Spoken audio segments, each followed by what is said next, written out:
just to give you a little bit of layout of the land, so to speak. Oh, we got Cindy here. We're going to let her in. All right. I think that's everybody now.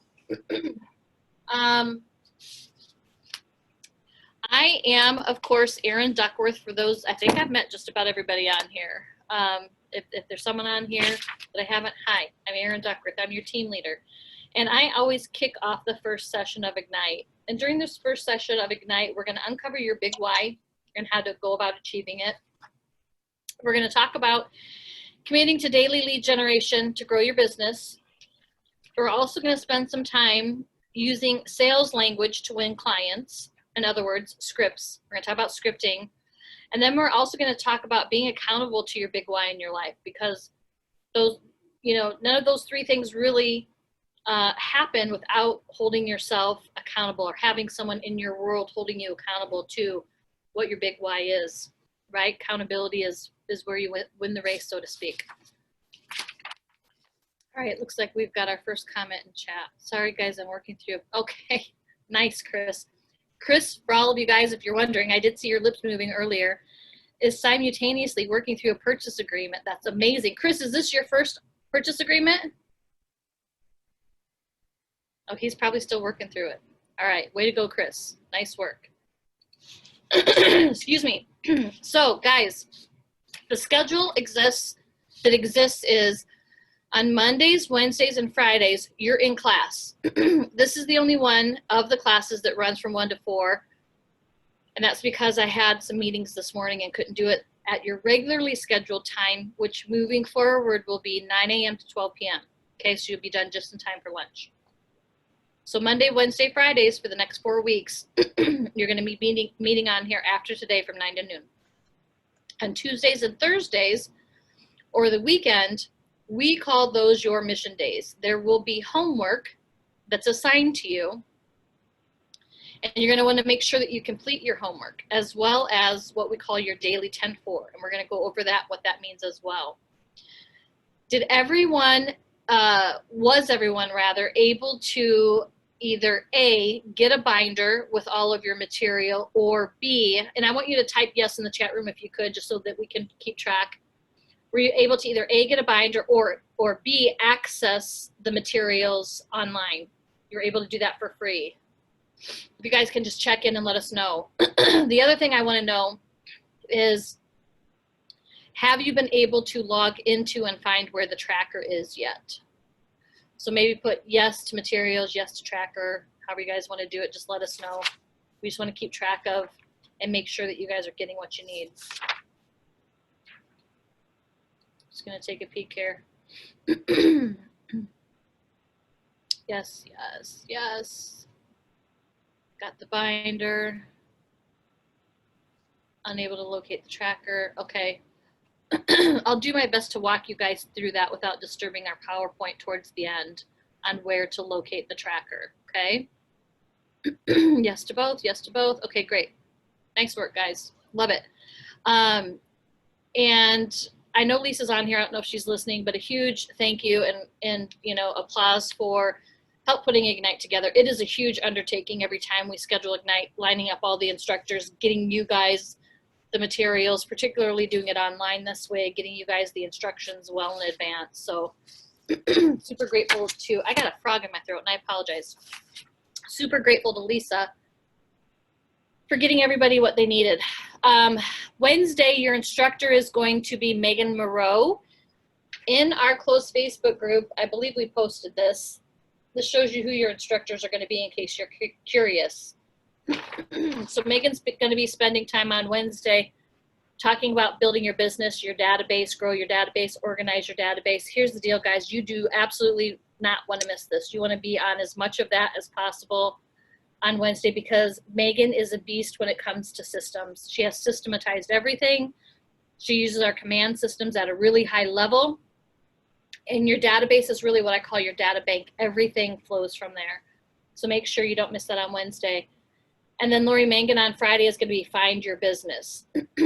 She is going to go over proven prospecting methods. She's a beast when it comes to prospecting. She just makes it a part of her daily routine. Mute a couple people. Okay. So make sure that you're paying attention to that. We've got some great instructors with a lot of knowledge. They're a wealth of knowledge. All right. With that, let's see here if I can switch screens without disturbing anything.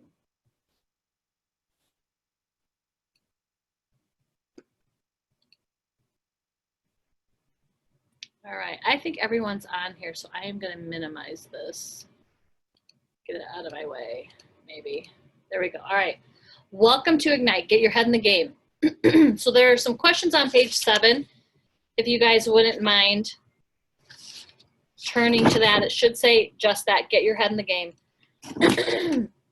Excuse me. This overview, we're going to talk about the importance of mindset. If you don't have the right mindset to start with, you are really, you know, starting to fail. And so you need to make sure that your mindset is in the right place. And so we're going to start with an exercise where it wants you guys to write down, and then we're just going to have a short discussion based upon these questions. But I want to give you guys a few minutes to put some thought into answering these questions in front of you. The first one is, have you achieved your financial goals through your career so far? Why not? I recognize that there's some brand new agents on here.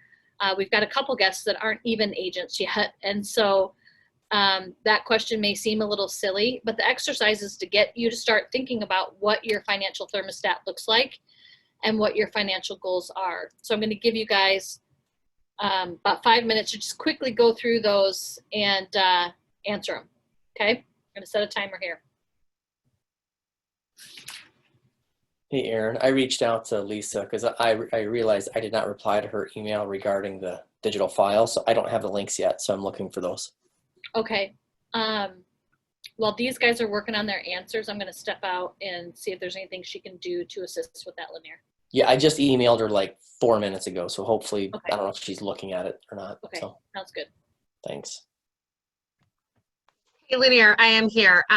So if you go to the closed Facebook group, all of the materials are posted as an announcement on that page. Okay. So you can get there that way. Otherwise, you can go to KW Connect and just type in Ignite. And the first option that comes up in search results has all the materials in there as well. The post in Facebook, they're organized a little better, so I would use that if you can. Otherwise, I've got binders here too if you want to use a physical binder. No, it's okay. Okay. And what's the closed group? Just KW Premier. Yep. So you should have gotten an invitation to it. So it's KWPR Ignite. And I can just double check to make sure that I sent you an invite.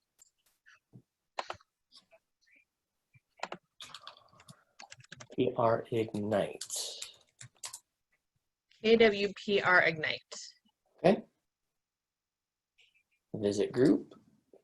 Yeah, and you should have an invitation to it as well. Okay.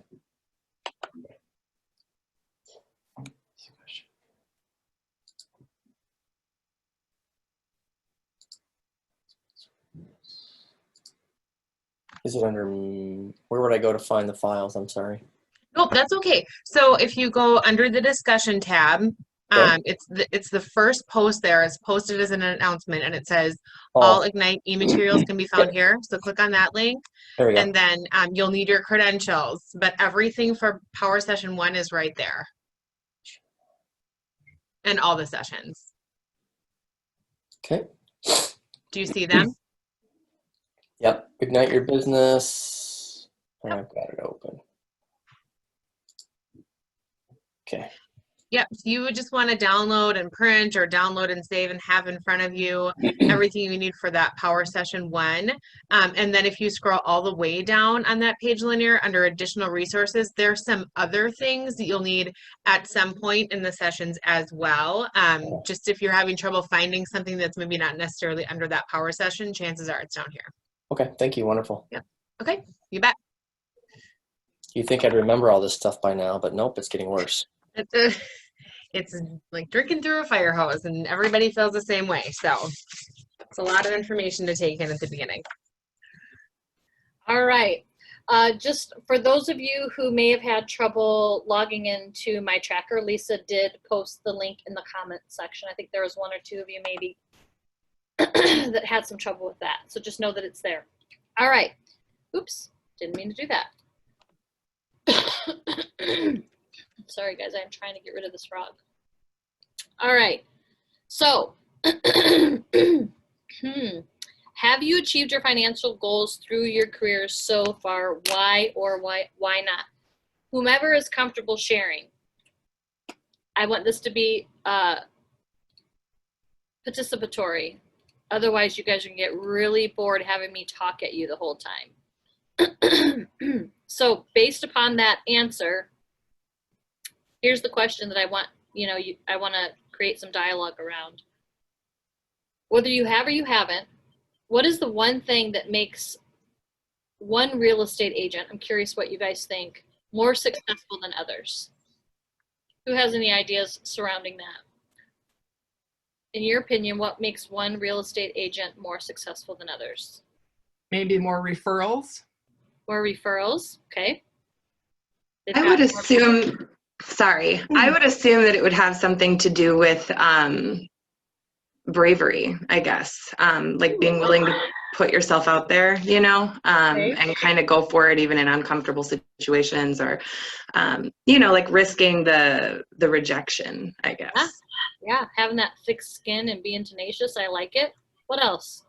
What else do you guys think makes one realtor more successful than another?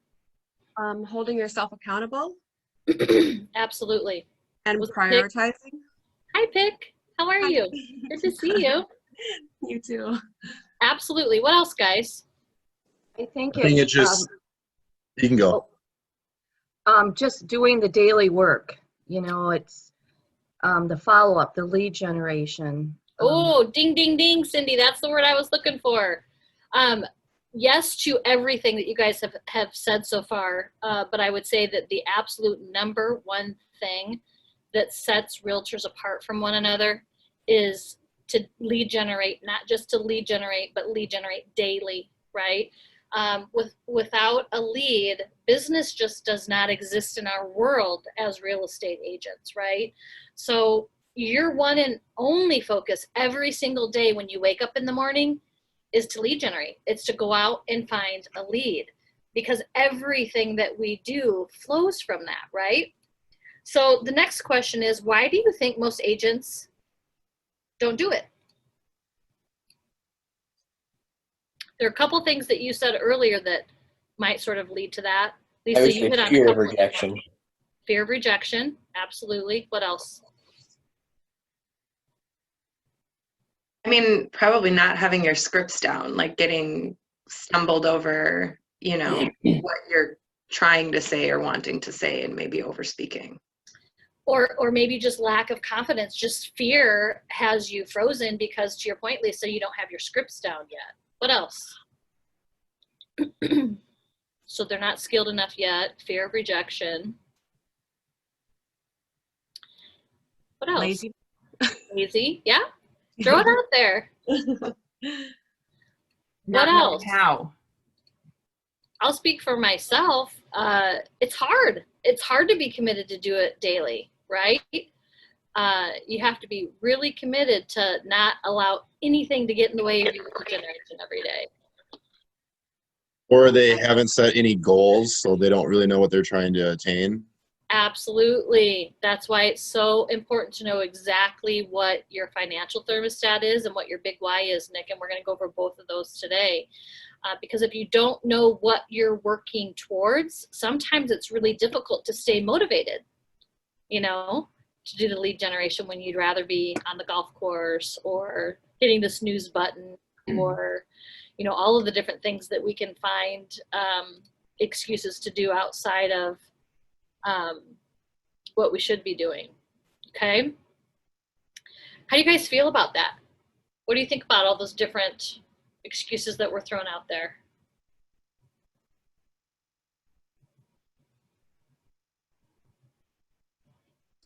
I think we all face them from time to time. I mean, I've been in real estate for decades, and it's still not always easy to just approach somebody It's still a challenge, isn't it, Lanier? Yeah. And I think a lot of the newer agents get some more of the seasoned agents. And I've been told this a lot because I teach a lot, I instruct a lot, I coach a lot. Sometimes I take for granted some of the things that I know or the experiences that I've been through because I've been in the business for so long, that sometimes when I share my story, people are like, you know what, it's really nice to hear that you struggle with that too. And so I think a lot of the newer agents sort of put, you know, the really busy agents or the more seasoned agents sometimes on this pedestal thinking, you know, that they don't have the same struggles. And it's so important, I think, to share and point out, Lanier, that regardless of how long you've been in the business or how busy you are, it is the very, very rare individual who raises their hand and says, I enjoy lead generation. Like, that's happened less than half a dozen times in my 20-year career. Probably three or less times where I've run into someone who says, I can't wait to get up every morning and go lead generate. You know, 99% of us are like, ugh, I have to lead generate today, right? But if you have a clear vision and you have clear goals and you're paying attention to them and you have them in front of you at all times, it's much easier on those days where it's a challenge to remain committed to get that lead generation done. So my question for all of you is your desire to succeed more powerful than your fear from doing the one thing that will make you successful?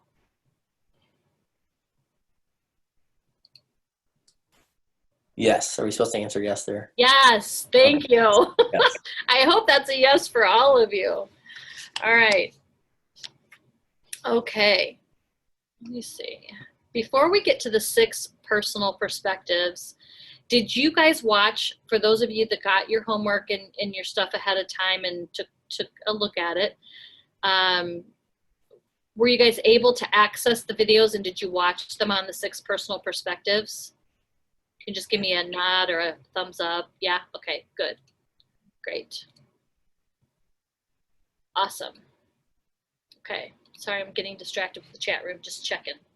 All right, so before we dive deep into the 6 personal perspectives, the 3 concepts that I really want to stress to you guys are, number 1, you're in sales, right? I say you're in sales, and we are, and I guess when I got into real estate, that was my vision, right? Listing homes, helping buyers purchase homes, but I would take it a step further and say really what you're in the business of is lead generation. And we also talked about earlier how much mindset matters, especially on those challenging days. So, you know, your livelihood is dependent upon the number of homes that you guys help others buy or sell. And Gary Keller will say, you're actually in 2 businesses and in this order. Number 1, the business of lead generation, and then number 2, the business of real estate. He'll also talk about how mindset and attitude matter. And that what you really need to do is come from that mindset of having an attitude of contribution, and that you're there to serve your clients and the people that you come into contact with.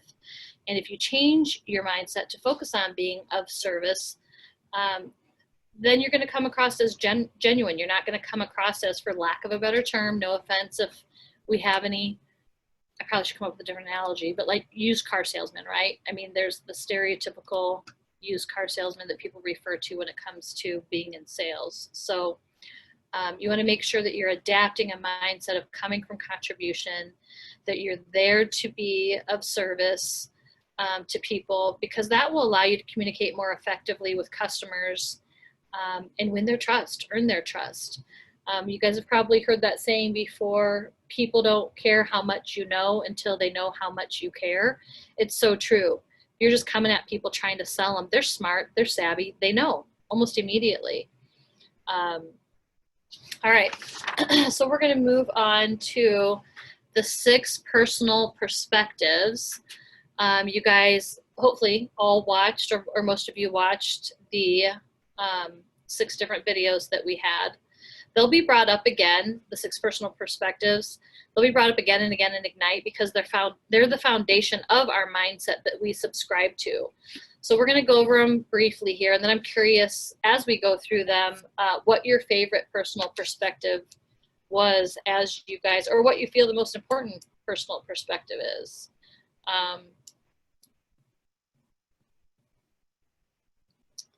All right. So the first one we're going to talk about is commit to self-mastery, the possession of great knowledge, skills, and habits that you make you are the master of. So when you commit to achieving self-mastery, number 1, know your goals. Number 2, know your strengths and weaknesses. And number 3, know how to work with both your strengths and weaknesses to seek and master the necessary knowledge, skills, and habits in order to reach your goals. So through Ignite, you guys are going to acquire skills and develop habits to be successful in order to move you towards self-mastery. So this is something that is just always going to be there. It's one of the things that excites me the most about real estate, is that even after almost 20 years of being in the business, I'm still learning. That's what keeps it exciting for me. That's what helps keep me from becoming bored and things becoming mundane. And I also look at it as my responsibility. If I'm going to be representing clients in, transactions that are hundreds of thousands of dollars, I better have my stuff mastered, right?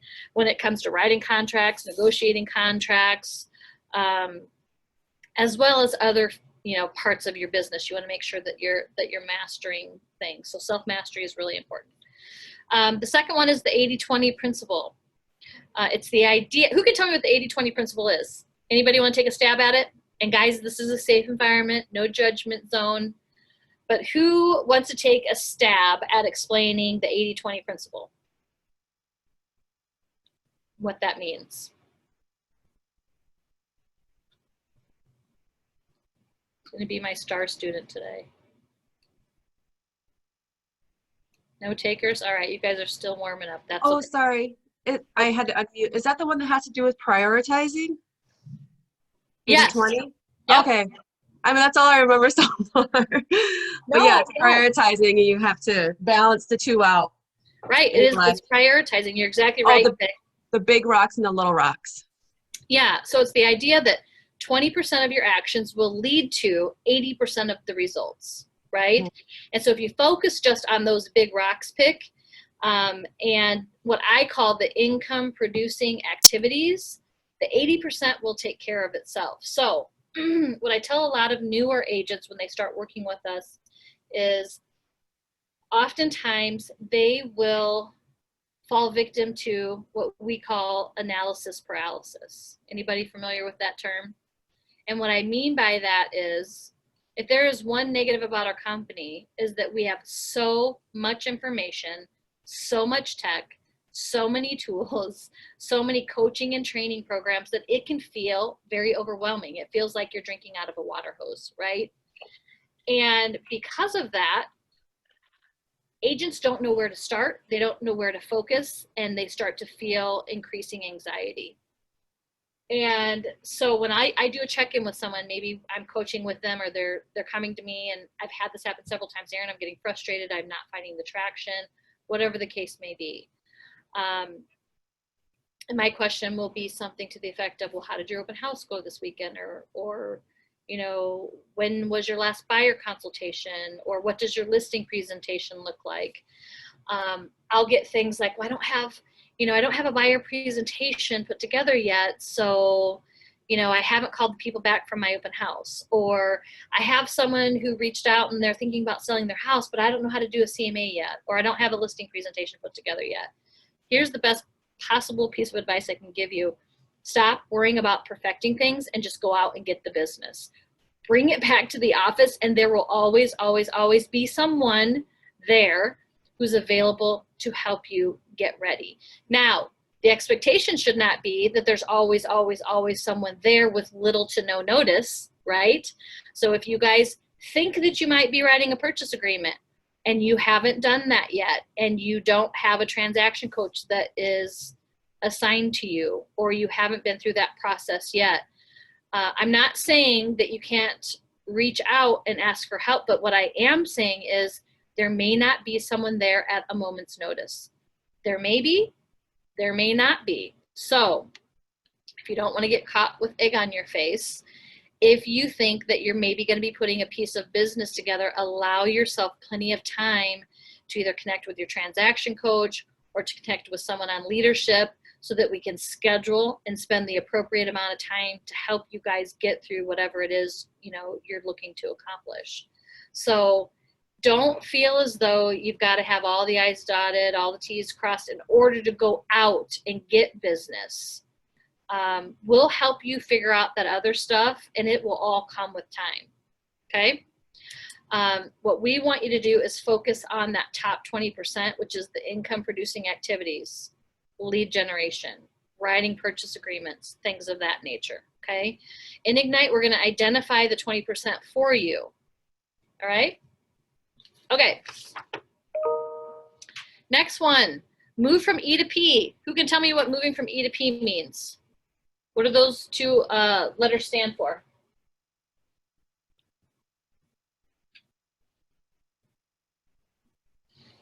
All right, I'm gonna start to wonder if you guys really watched your videos. Entrepreneurial and purposeful. Thank you. It's moving from being entrepreneurial to being purposeful, okay? So high achievers are always looking for the purposeful way to achieve their objective. By doing this, they break through the ceiling of their natural behavior. So you can attain a certain level of success utilizing your natural abilities. And that's what I did when I first got into real estate, is I had enough natural talent to I have where, it down for tomorrow at 1:15. what's that? Sorry. Oh, are you ordering lunch? That's okay, no worries. I'm gonna mute everybody. Just unmute yourself when you need to. I think I can do that still. Back to, as a new agent, I had just enough natural talent to where I wasn't afraid to raise my hand and ask questions. I had that tenacity and that no fear attitude that Pick talked about when we first got started. And I had just enough of the gift of gab, right? Where I could pick up clients and I could generate business. But here's where things started to fail for me, is I hit that natural ceiling of achievement and I couldn't push through it. I could do enough business to keep me busy and do okay, but I was starting to get frustrated because I was unable to push through that ceiling of achievement. And I kept hitting it. And I realized that I wanted to achieve greater success and break through that ceiling and live a bigger life. And my family started getting into real estate as well. So Ignite is not only designed to help you start your business, it's designed to help you grow your business in the right way. And it will help you move from being entrepreneurial and those natural abilities that you're prone to relying on and focusing on, and becoming more purposeful in mastering your skills, so that when you do hit a natural ceiling of achievement, you'll have the tools and the knowledge to be able to push through that natural ceiling of achievement and grow your business bigger, if that's what you choose to do. Does that make sense? Okay, perfect. All right, number 4, being learning based, the foundation of your action plan. Being learning based is so important. It does go somewhat hand in hand with self-mastery, and it's recognizing and realizing that you're just really never going to stop learning in this business. A learning-based individual is an individual who's made the decision to use effective learning as the foundation piece for their action plan to develop their life, right? Training and education are a big part of moving forward to attain your goals and succeed at a high level. Learning-based individuals commit to the process of acquiring new skill-based habits. And Ignite is just the start for you guys as a learning-based individual. We at Keller Williams Premier, Keller Williams Realty as a company as a whole, offer many, many opportunities for you guys to be able to train, learn, and be coached. What's one thing I'd like to hear from you guys, from each of you, if you don't mind, what's one thing that you are looking forward to learning about in this business? This goes for the newbies and it goes for the folks that have been in the business for a while. What's either something you're looking forward to learning, or what's something that maybe you haven't mastered yet and you look forward to learning more about during Ignite? This is Jenny, and I hope to learn to be more confident in myself as I reach out for leads. Okay, so could that maybe be, Jenny, thank you for sharing. So could that maybe be referring to scripting, like getting scripting down so that you feel more confident when you're reaching out? Absolutely. I don't feel comfortable. I feel like when I hear the word script, I start going, oops, that's not what I want to be. Yeah. But that's really what will put me in the comfort zone, I guess. You're 100% right. And I think a lot of people, myself included, used to or either still do fall prey to that mindset that scripting is a negative thing. I used to fight it tooth and nail, and I'm so excited that we're going to spend a lot of time throughout Ignite talking about scripting and the power of it. And I'm going to venture to say that you're going to be much more comfortable with it by the time that we're done. Thanks for sharing, Jenny. What else? For me, it's not really about the confidence part. It's just about learning the ins and outs of all the KW stuff you talked about in the beginning. There's just so much data and so many avenues to learn the data and where to put everything. To me, it's just learning all of those, steps and processes. Awesome. Love that, because once you do linear, holy smokes, are you building a really, really powerful business. Once you can get a handle and a grasp on, I would even say 50% of her tools, because there are a lot of tools. You don't necessarily need or use all of them, but holy smokes, are there a lot of them. And the more you become familiar with them and begin to utilize them, the more powerful your business is going to be. And it looks like Aruna said the same thing. Learn the tools to master lead generation. I love that. Thanks for sharing, Aruna. Yeah. What else? I'm going to turn off my screen so I can eat, but I'm going to keep listening. All right. What else are you guys looking forward to learning? Or are you excited to learn about?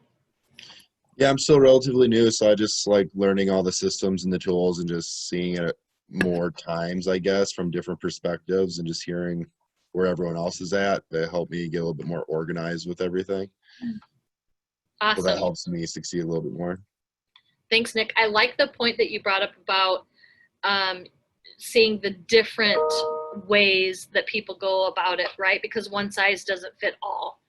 And the way I do a CMA, for example, may be very different from the way that Lori Mangan does a CMA, may be very different from the way that, Carrie Brand does a CMA. So it is really important to pay attention to the fact that there are a variety of ways to skin a cat, so to speak, right? Maybe that's not a great analogy. You guys get the drift, right? I hope I just didn't offend any cat lovers. So thanks for sharing, Nick. Moving on. Someone save me. What else?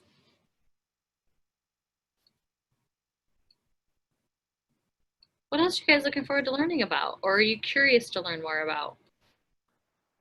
I think I'm the same as everybody else and just looking forward to kind of the overall help with all of the systems and the scripts and the presentations and, just we're running a concurrent business. And so I'm struggling to do it myself. And so I think that this is just a program in general that I'm excited for, just to commit to the time and have people there to kind of walk us through those different steps. Awesome. Thank you, Lisa, for sharing that. And there is power in collaboration, right?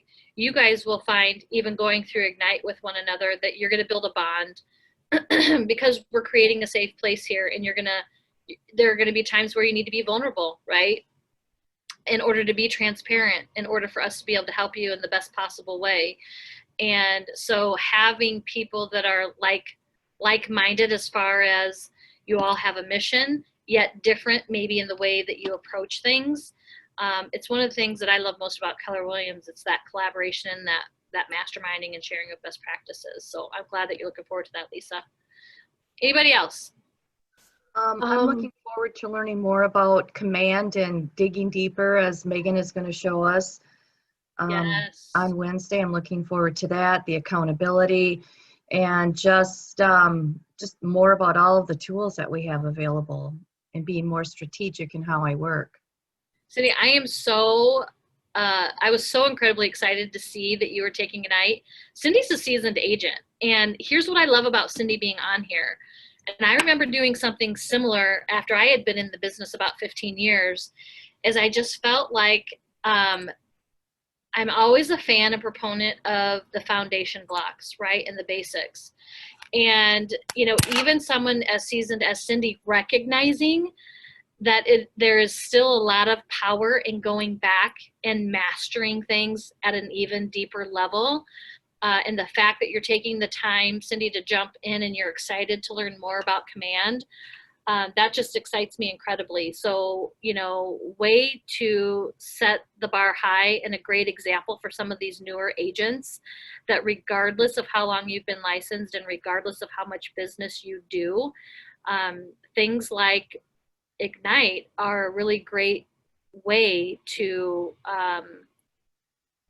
sometimes breathe new life into your business, but then also help you dig deeper in areas that may, and I'm not saying that this is this for you. I'll say that it is for me. This is a moment of being vulnerable and transparent with me.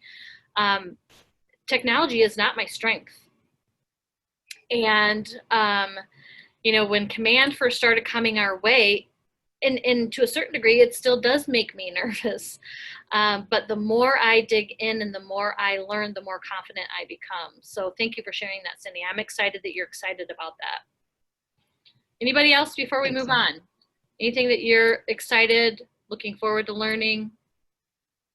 I'm just hoping to be more comfortable going through stuff, to know things better so that I don't feel like I'm getting caught up on things, you know, like I'm getting hung up on things. It's been exciting to learn how to use some of the different systems now that I actually have my first client. Kelly's been great about going through stuff with me step by step, you know, how to present my papers and all that kind of stuff. So I'm just excited to learn more stuff like that. Yay. I'm happy to hear that, Melanie. And shout out to you. What I'll say about Melanie, for those of you who have not met her yet, is she is someone who just dove in head first. Just dove in head first. You may not feel that way, Melanie, but you know, from the outside looking in, I saw you get after open houses almost immediately, like raising your hand almost every, you know, week as the weekend was approaching, looking for open house opportunities.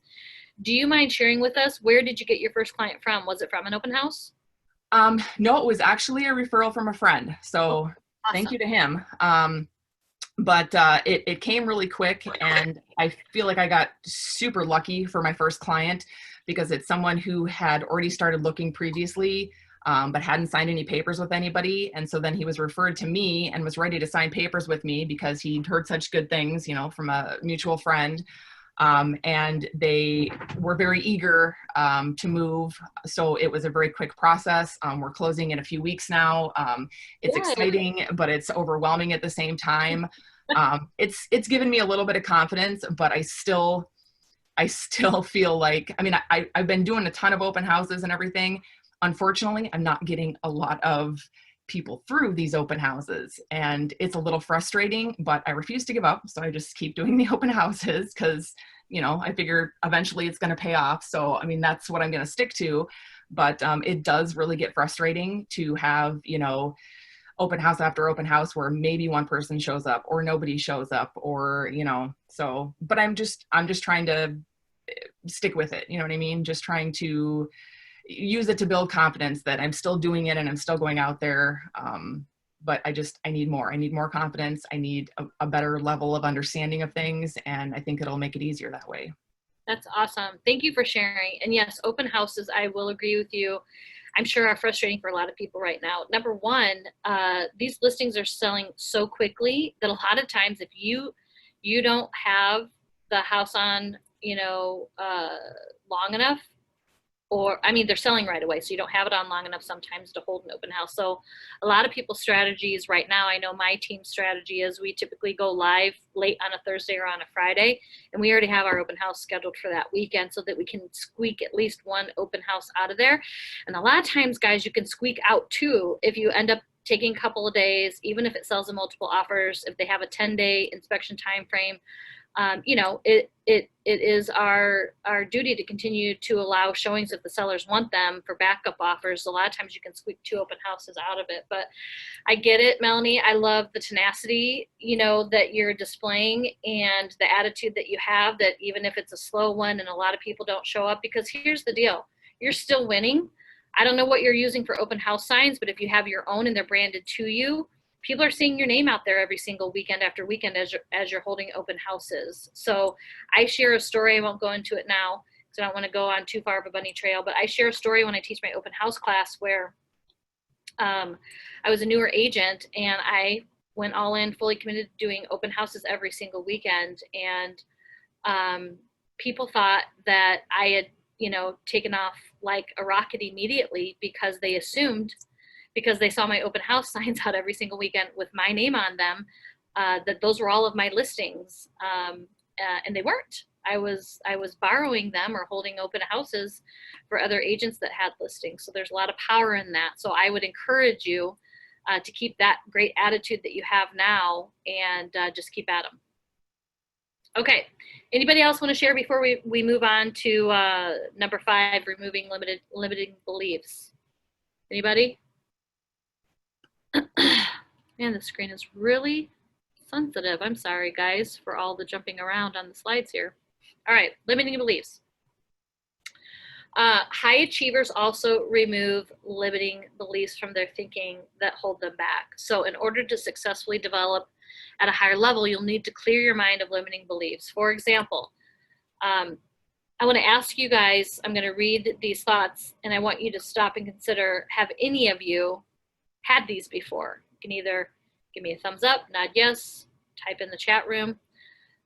First one, I have to be an expert and know everything before I can begin my business because I'm not valid yet. Yep, got one comment already. I like it. I don't know if that's Lisa raising her hand or giving directions. I'm teasing you, Lisa, if you can hear me. I had one resounding yes in the chat room. Oh, I've got another one. What else do we have? Yes from Nick too, right? So I want you guys to remove that limiting belief because it's a tricky one. Trust me when I tell you, you do not have to know everything, and you'll be far from knowing everything when you do your first transaction. But what I can tell you is we are here to support you. We're here to help you through that. Number 2, I don't think I can achieve a profit goal that will fund my life this year. Let's say for 2021, because we're so close to the end of the year. And actually, guys, for those of you who aren't aware, who haven't heard me say this yet, or haven't heard it at a Keller Williams training yet, the activities that you're doing today typically show up when? Who can tell me?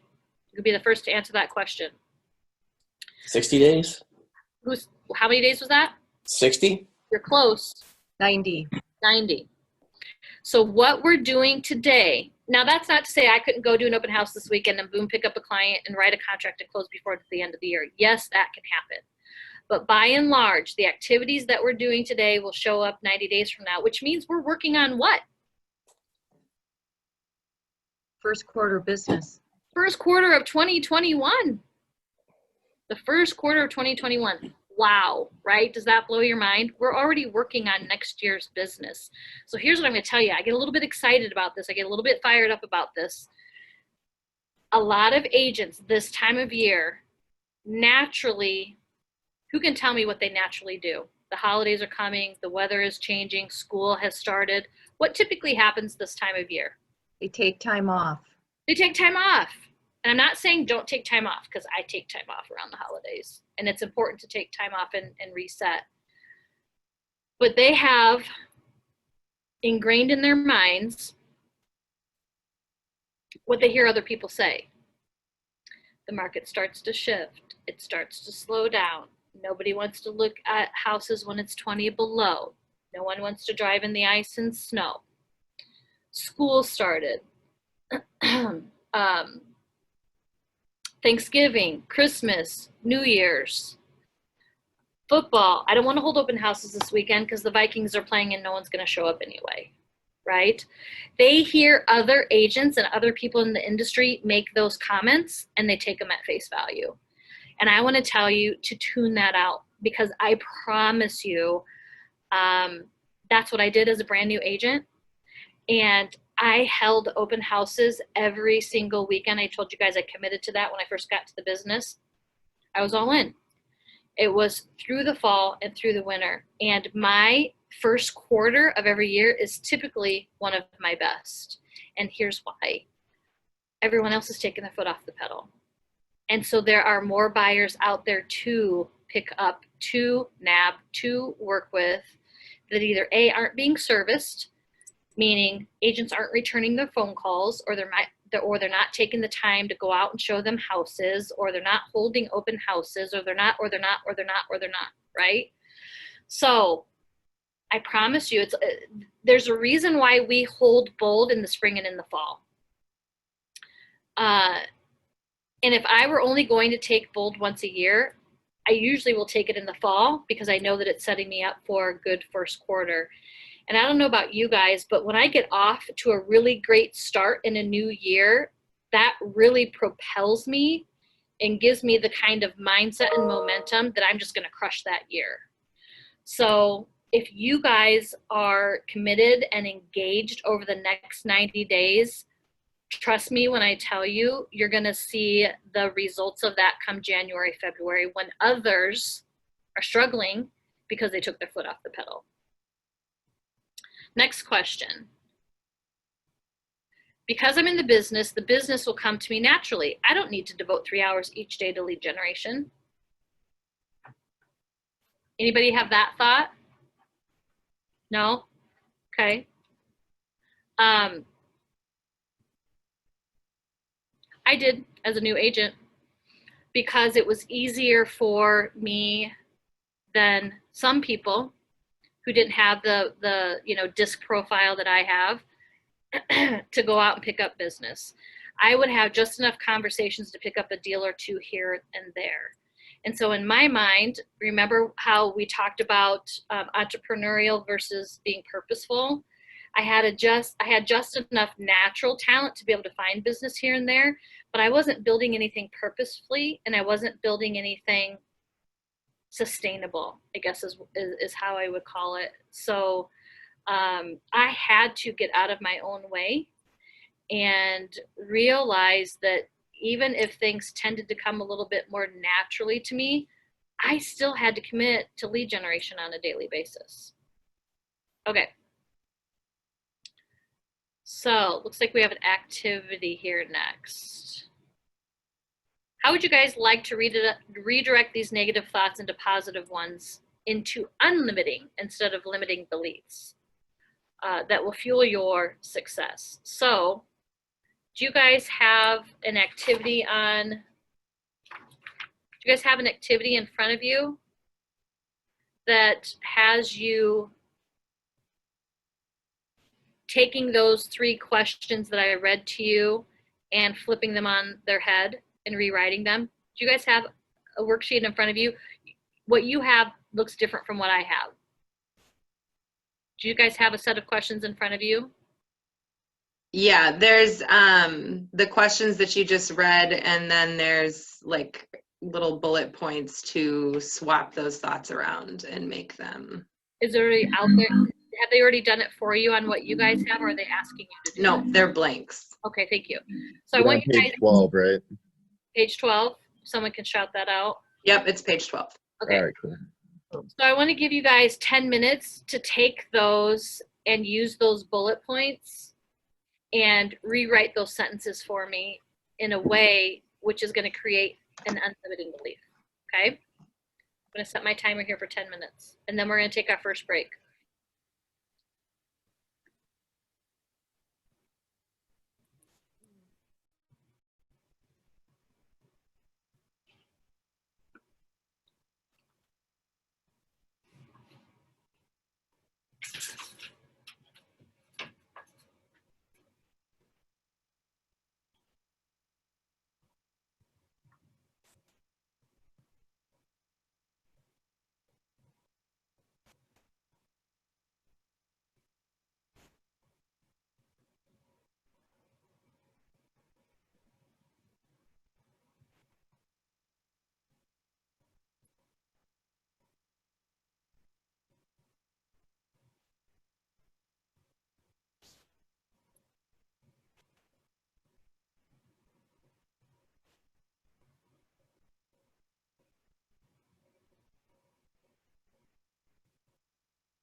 All right.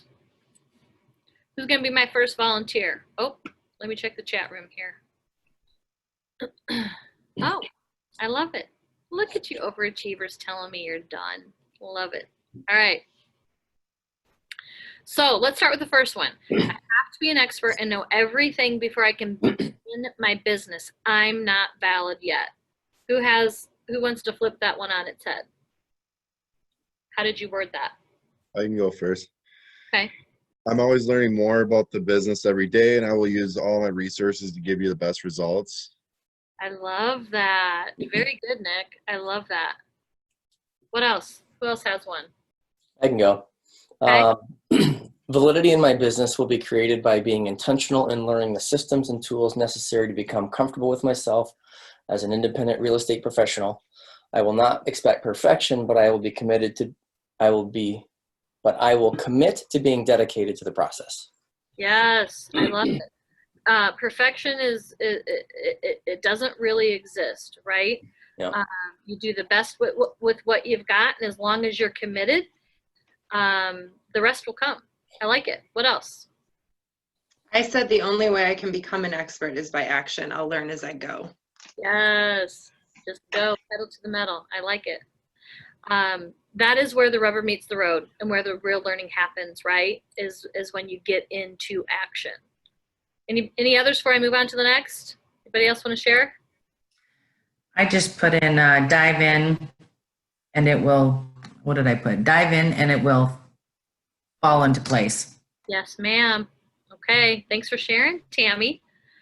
All right, next one. I don't think I can achieve a profit goal that will fund my life this year, or let's say in 2021.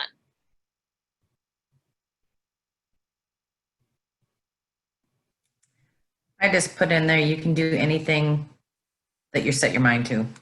Absolutely. I said my profit goals are always attainable through my own hard work and commitment. Yes, it's one of the things that I love about real estate, Lisa, is our income is always going to be in direct proportion with the amount of time, energy, and effort we put into this business, right? And so it is completely incumbent upon you and contingent upon you in your activities. I love that. What else? I need to spend no money this year. Who said that? I'm just kidding. I need to put in the work to achieve my goals. So Yes, what you right? put in. 110%. I tell people we can provide you all the systems, training, tools, coaching, hand-holding you could ever possibly want or need in order to be wildly successful in this business. But the one thing that we cannot provide you is whether or not you're going to show up and put in the work, right? I can guarantee you if you're willing to just do that, there's absolutely no reason why you can't be wildly successful in this business. I'm going to share with you mine. When I set and track my goal and complete the activities required to meet my goal, I will fund my life next year. It's all about being very, very crystal clear on what your goal is. But not only being crystal clear on it, you have to be actively tracking it and checking in with it and visiting with it, not monthly, not weekly, but daily. What else? Any others before we go on to the next one? I just said the same. Oh, sorry, Chris. No problem. I just put, I am committed to working the process and to lead generation, and in turn, my income will take care of itself. 100%. I love it. All right, Pick, your turn. Oh, sorry. I just said the same thing as everybody else. I'm accountable for that. I have to take the time out of the day, every day, to lead generate. So, same thing. Okay, awesome. Perfect. All right, third one. Because I'm in the business will come to me naturally. I don't need to devote 3 hours a day to lead generation.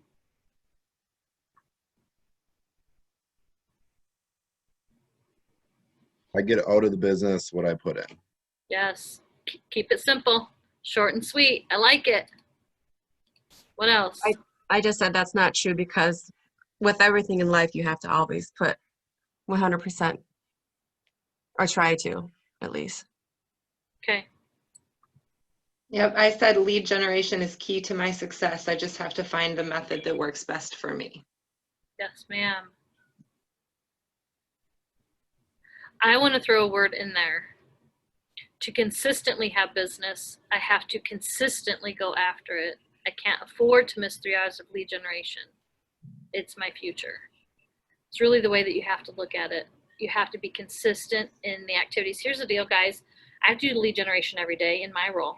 You know, even though I've really stepped, for the most part, out of sales, I have to lead generate for agents, right? I'm talking to agents who are thinking about getting into the business, and I'm talking to agents who are thinking about maybe making a move from one company to ours. And there are days where I don't hit my lead generation goal. It happens. I'm like everyone else. But what I tell myself is if I erase something and I don't spend the time that I've allotted for lead generation that day, I have to replace it somewhere else in my week. And sometimes I'm successful at that, and other times I'm not. And I've just learned to be okay with the fact that sometimes I'm not. But as long as I'm consistent and get back in the saddle, so to speak, the next day, if I'm more consistent more times than I'm not, I'm going to be successful in the role. And the same goes for you. Life happens, things get in the way. Holy smokes, particularly in the year 2020, right? So many obstacles have been thrown our way this year that if this were any year for us to come up with excuses on why we're not hitting our goals, this would be the one.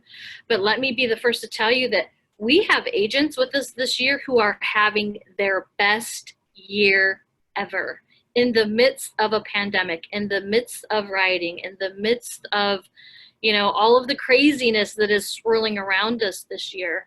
And I like to think that it's because they surround themselves with like-minded people who are on a mission to stay consistent in the lead generation and income producing activities. So they say that you are the sum of the 5 people you spend the most time with.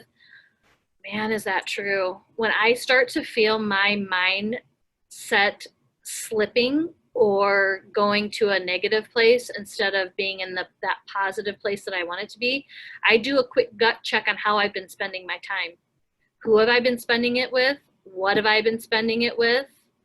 And as soon as I pull myself out of that and get back into being surrounded by people whose vision is shared with mine, it changes pretty quickly. It's amazing how quickly it changes. So, you know, if you find yourself in that place, I would encourage you to do the same.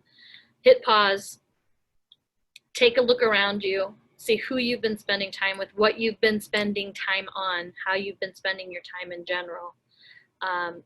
And I bet it would be pretty eye-opening for you. So that's a good one. There are a couple in the chat room that I just want to share real quick. Aruna said, and I think this was with regard to the last one, I can learn as I go. I know I can rely on my KW leaders if I need help. Absolutely.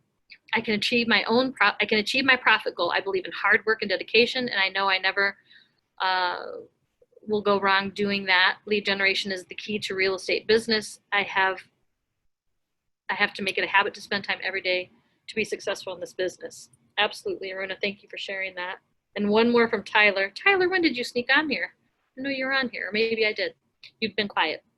You can become an expert through experience. I can achieve my profit goal through hard work. The business may come naturally, but clients do not. That requires work to find clients and turn them into customers. I love it. All of these knowledge bombs being dropped from you guys. This is great. All right. Any others before we move on? Okay. I keep going backwards. All right.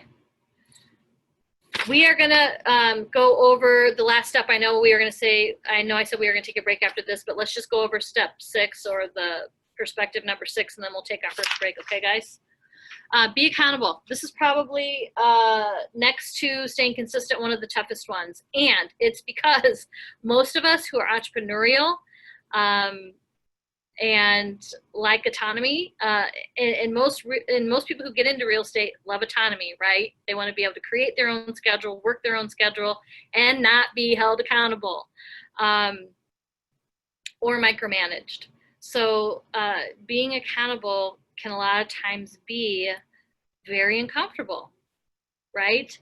You don't want to let someone down, or, you know, the example I used earlier, being out on the golf course or hitting the snooze button just sounds a lot more appealing than you know, getting up at the same time every day in order to stay consistent in your activities. So accountability is first and foremost an attitude and an approach to your entire life.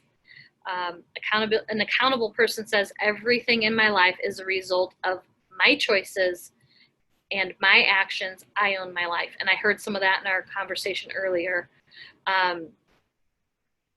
Remember, you can reach the highest level of achievement in business and life by adopting the 6 personal perspectives that we just talked about. But accountability is also a tool for continually changing the results in your life and the areas that matter most, your 20%, going back to the 80-20 rule. A person who's accountable in their 20% is someone who says, I own my life, and in certain areas, I want to continually improve my results. I'll be purposeful, I'll be learning-based, and continue improving. And Ignite will provide you with the tools to develop and cultivate your accountability in order to be successful. Does anybody have any tips that they want to share that they've come across that have worked really well for them in terms of accountability? I know I'm kind of putting you on the spot there. Or what are some examples, rather, that come to mind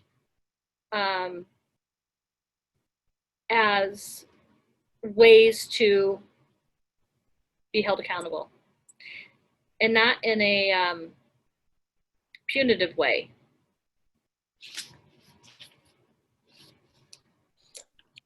Aaron, with my staff, we have a staff meeting every Monday, and everything is written down in our agenda, and it's you're expected to have those items done within a week or 2 weeks. If it's not done in that week, it goes on to a larger, like an issues type list.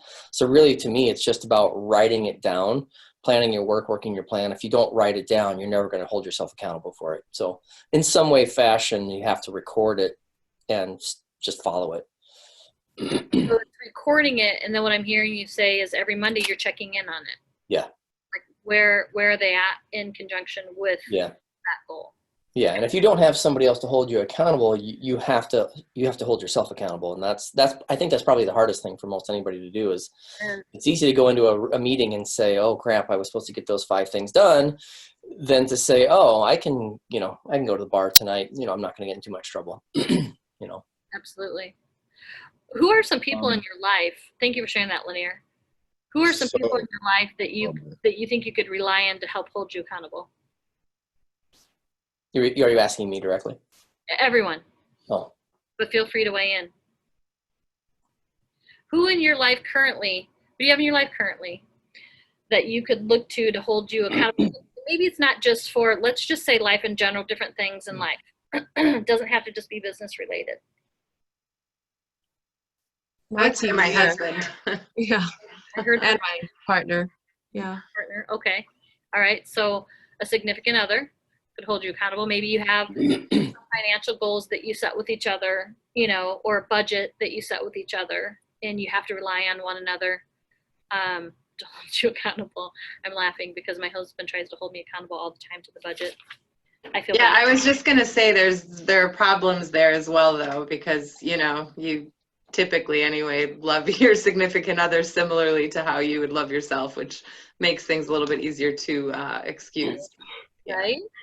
And to that point, Lisa, if you want true accountability in your life, you have to be really particular about the accountability partner that you choose, right? Mm-hmm. Because if I choose my husband to be my accountability partner for eating healthy, we're both really bad at that. So he's not the best accountability partner, right? But think about the other areas where you have accountability. Does anyone go to the gym? Does anyone have a trainer? Is that someone in your life that holds you accountable? Yeah. What other areas? I want you guys to stretch your brains a little bit. Well, you didn't hear. You can go. I just wanted to say my team leader is who I feel I'm accountable for, or she's accountable for me. I don't want to disappoint her. So she is definitely the person I look to if I were to disappoint her. Okay.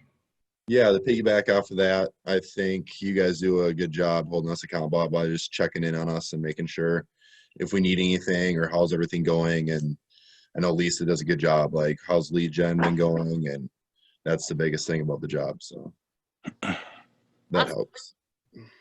Awesome. So some of you have, and I say some of you because we've recently changed our platform when it comes to coaching. We had a PC program formerly, now we have a TC program, transaction coaching program. Some of you have transaction coaches. That is a level of accountability. Some of you are on teams and you have leaders or rainmakers. That is going to be a level of accountability in your business. I'm in business with my husband. He's a certain level of accountability in certain parts of my business. I have a leadership team. We hold each other accountable to the vision of the Market Center and what our goals are. And much like Lanier, we have regular check-ins on who's doing what, what's been accomplished, what needs to be accomplished. And I, like Pick said earlier, I don't like to disappoint people.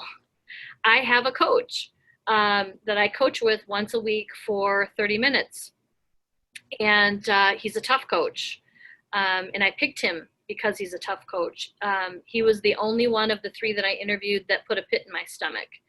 And my first natural inclination was to like run in the opposite direction and not hire him because I knew he was going to be tough.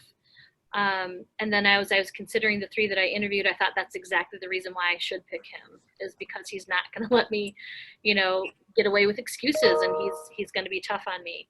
And I'm super sad because he just got promoted. He just got a huge promotion. And so now I have to find a new coach. But it's having that person that you're checking in with regularly, who you share your goals with, you share your vision with, they're aware of them. They've seen your, what we call a 411. It's a map to the activities that you should be doing on a daily, weekly, monthly, yearly basis in order to achieve your goals. And they're checking in with you regularly on them. Because I would venture to say that most of us that are here, on this Ignite training don't like to disappoint people. And we don't want to let them down. And you don't want to let yourself down. You don't want to let your family down, your spouse, your kids, whatever. So we have lots of different forms of accountability that are available to you. The agents who fall in the top 20% from a production level in the Market Center get a coach with me. Personally, that doesn't mean none of you can ever come to me with questions. I'm always, available and willing to answer questions, if you want to reach out. But look for that person in your life, whoever it may be. If you don't feel like financially or where you're at in your business right now, puts you in a position to where you can hire a coach, that's okay. There are still a lot of places and resources that you can tap into that can get you what you need in the way of training. And then as you build your business, maybe that's a goal that you set for yourself. By the end of 2021, I want to have enough business to be able to hire myself a coach. Okay. All right. Anything else you guys want to add to that before we take our first break? I'd say my biggest accountability is not so much any particular person, but my why. Why you're doing the things that you're doing. I think your family and your children can be a big influence in that regard. Just because, you have such high expectations when it comes to your kids. It's obviously that you should have that same expectation on yourself. Absolutely. Is that Clayton that I hear? Yep. Hey, how you doing, buddy? I'm good. Struggling with some technology stuff over here, but I'm trying to pay attention. Okay, good. I was gonna say I saw you kind of coming in and out, and I was hoping it looks like it's stable for now, and you're in. But absolutely, and all the more reason to get 100% clarity on this big why. And people started talking about this when I came to Keller Williams. I'm like, what is this big why? It annoyed me. Like I just because I had never had that in my vocabulary before. And I felt like I had to come up with this big fancy idea of this big why. And I stressed myself out over it because they talked about it so much. And I finally got I finally got clarity on it when my dad, so I lost my mom to breast cancer in 2003 and I was in my 30s. So pretty young age. At least it felt that way to me to lose my mom. And then my dad in 2005 to pancreatic cancer. And so when my dad got sick, I was able to take time away from my business to spend about 6 weeks in Iowa where he was living at the time with him. One of the beauties about this business is we can work remotely, but by and large, I was able to take time away from my business to be able to help take care of him.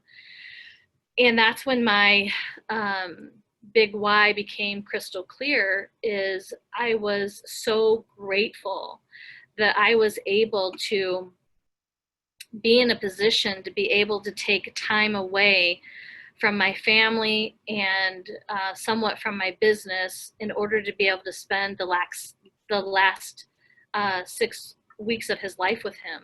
And I was so incredibly grateful for that, that I thought to myself, I don't ever want to have to be in a position to where if someone near and dear to me needed help like that, that I couldn't go and be by their side. I am so shocked at myself. I usually have not been able to get through that story without getting like really emotional. So I've probably told it enough now to where I can keep it together. But it took that to finally, you know, resonate and help me become crystal clear on my big why, is that I don't ever not want to be there for someone who I love so dearly in their time of need. So don't put a lot of pressure on yourself like I did in thinking that it needs to be something any more complicated than that. Clayton, it sounds like for you, it's your family and providing for your kids, which is an amazing, you know, big why. So with that, man, it got really heavy there. Sorry, guys. With that, let's go ahead, unless there's anything else anybody wants to share, we'll take our 1-minute break, and let's come back at 10 till. That'll give you guys about 25 minutes to take a bathroom break, get something to drink, walk outside, get some fresh air, and all that good stuff. And then when you come back, we're going to kind of lay out the ground rules of Ignite. So let's all be back here at 2:50. Thank you, Erin. Thank you for sharing. You're welcome. Thank you. See you soon.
Do we still have everyone?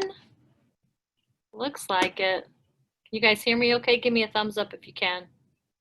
Okay, awesome. Thanks. Okay. We left off on getting the most from Ignite and this experience. So we're going to go a little bit over the ground rules, so to speak. Okay.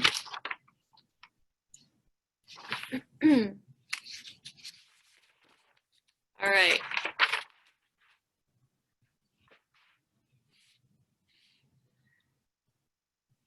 Okay. So I want to talk a little bit about, I want you guys to consider and put a lot of thought into what kind of Ignite participant rather, you're going to be. I'm trying to change my grid here so I can see all your smiling faces. I wonder if there's a way I can do this so I can see you all at once, but it doesn't look like it. Okay. So what kind of participant are you going to be? And they talk about the 3 different types of personalities that normally show up for any kind of training. One they're calling the prisoner, and the description of the prisoner is has been there, has to be there rather, doesn't want to be there, and doesn't know why they're there. I hope that's not any of you. I would venture to say all of you guys signed up for this voluntarily, and you're excited to learn more. The vacationer, a day in training is better than a day on the job. The explorer, you're excited and curious about new knowledge, skills, tools that you will discover in class. So let's talk a little bit about each of those different mindsets. The prisoner, they say, doesn't engage, spends class time catching up on their emails. I know sometimes that can be tempting. So one of the ground rules that I want to set with you guys is, particularly because, you know, the instructors that you're going to have for the rest of Ignite are other agents in the office who are giving of their time, and a pretty substantial amount of time. It's not just the 3 hours that they're instructing in front of you guys. It's also the prep time that it takes and that they put into getting ready for the Ignite class. So I'm really wanting you guys to commit to having your cameras on, being participatory, you know, engaging, and, you know, just being respectful of the amount of time that not only the instructors are putting in, but the other participants. Because what you guys put into this is what you'll make of it for yourself and for each other. The prisoner escapes by spending time in the hall on their phone. Well, we're not in the hall this time because we're all virtually. So prisoner holds onto limiting beliefs. I'm going to ask you guys to check those, you know, at the door or before you fire up the computer. The prisoner multitasks on their computer by working on side projects, picks fights with the trainer or other participants if they don't agree. So there may be from time to time where, and this happens a lot, especially because we're a company of a multitude of trainers who share their best practices. And sometimes the way one agent does something can vary from the way another agent does something. So here's the caveat I want to put out there. For those of you who are on teams, always follow your team leader's instruction. When in doubt, you can always check in with me. You can always check in with Jackie, our broker. You can always check in with Lisa. But when in doubt, if you're on a team, check in with your rainmaker. They may want you to do things just a little bit differently. So I don't want you to be entirely surprised if you hear an instructor share a best practice or talk about something that might be different from what you've heard before. I'm just going to ask that, you know, if you want to challenge that question, that you do it in a respectful way, or maybe you jot it down and find a time on break to ask the question in private. Or, you know, you can seek out another leader in the office to ask that question of. So it's okay to agree to disagree on things, but just, you know, we always want to make sure that people are doing it respectfully. Okay, vacationer spends much of the time chatting more time rather chatting than listening. Again, we sort of have removed that from this training since we're all on Zoom, so there aren't a lot of side conversations going on. The vacationer is there to have fun and distracts the class with irrelevant comments. I don't imagine that happening. I don't want to discourage you guys from asking questions. But just keep in mind, when you do have questions, we want to hear them, but the instructors do have content and an outline that they have to follow. So while we can go off on bunny trails from time to time, for the most part, we've got to stick to the curriculum.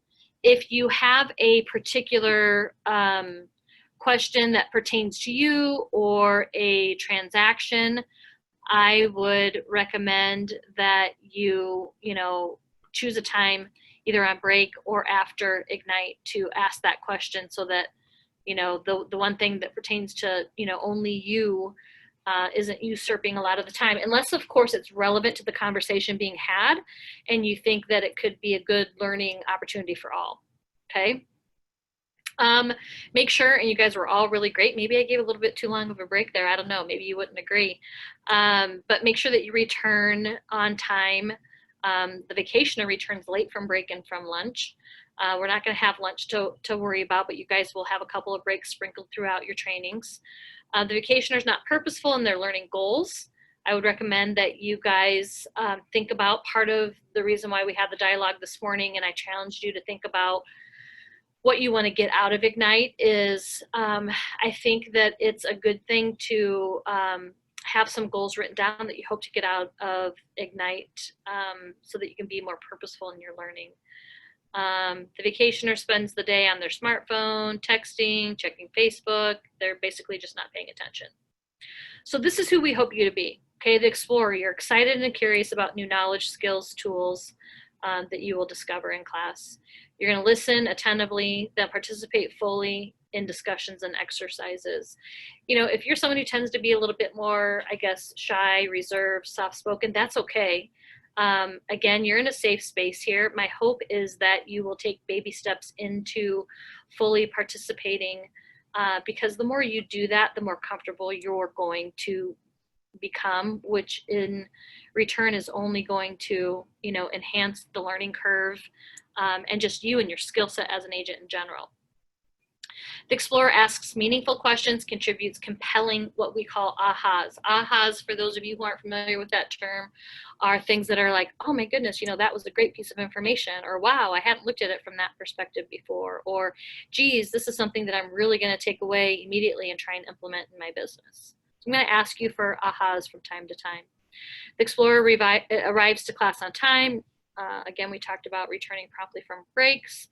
They adopt a posture of acceptance. So there's no such thing as a silly question or a dumb question. We were all new once. So please keep that in mind. They take notes in their manual or online if you guys are doing it on the computer for future reference. And then lastly, respects the different learning styles and opinions of others. So do you guys think we can all commit to that? Pretty simple ground rules. Just be respectful of other people's times, opinions, things of that nature. All right, we talked about arriving on time, promptly from breaks, being fully present, having your phones off. How you participate here is how you're going to participate everywhere, so keep that in mind. Respecting different learning styles, helping each other learn, because none of us is as smart as all of us working together. Also, too, I want to encourage you guys to consider everything that we discuss as confidential, right? There are likely going to be some moments where people are going to be a little bit vulnerable, and it might be difficult for them to ask a question for fear of judgment. So, we're going to ask that you guys respect that. And then also, I want you to commit to implementing at least one thing you learn from each Ignite session. But most importantly, have fun. It's as much as I'd like to say that we're all rocket scientists walking around here, we're not. It's really not that complicated.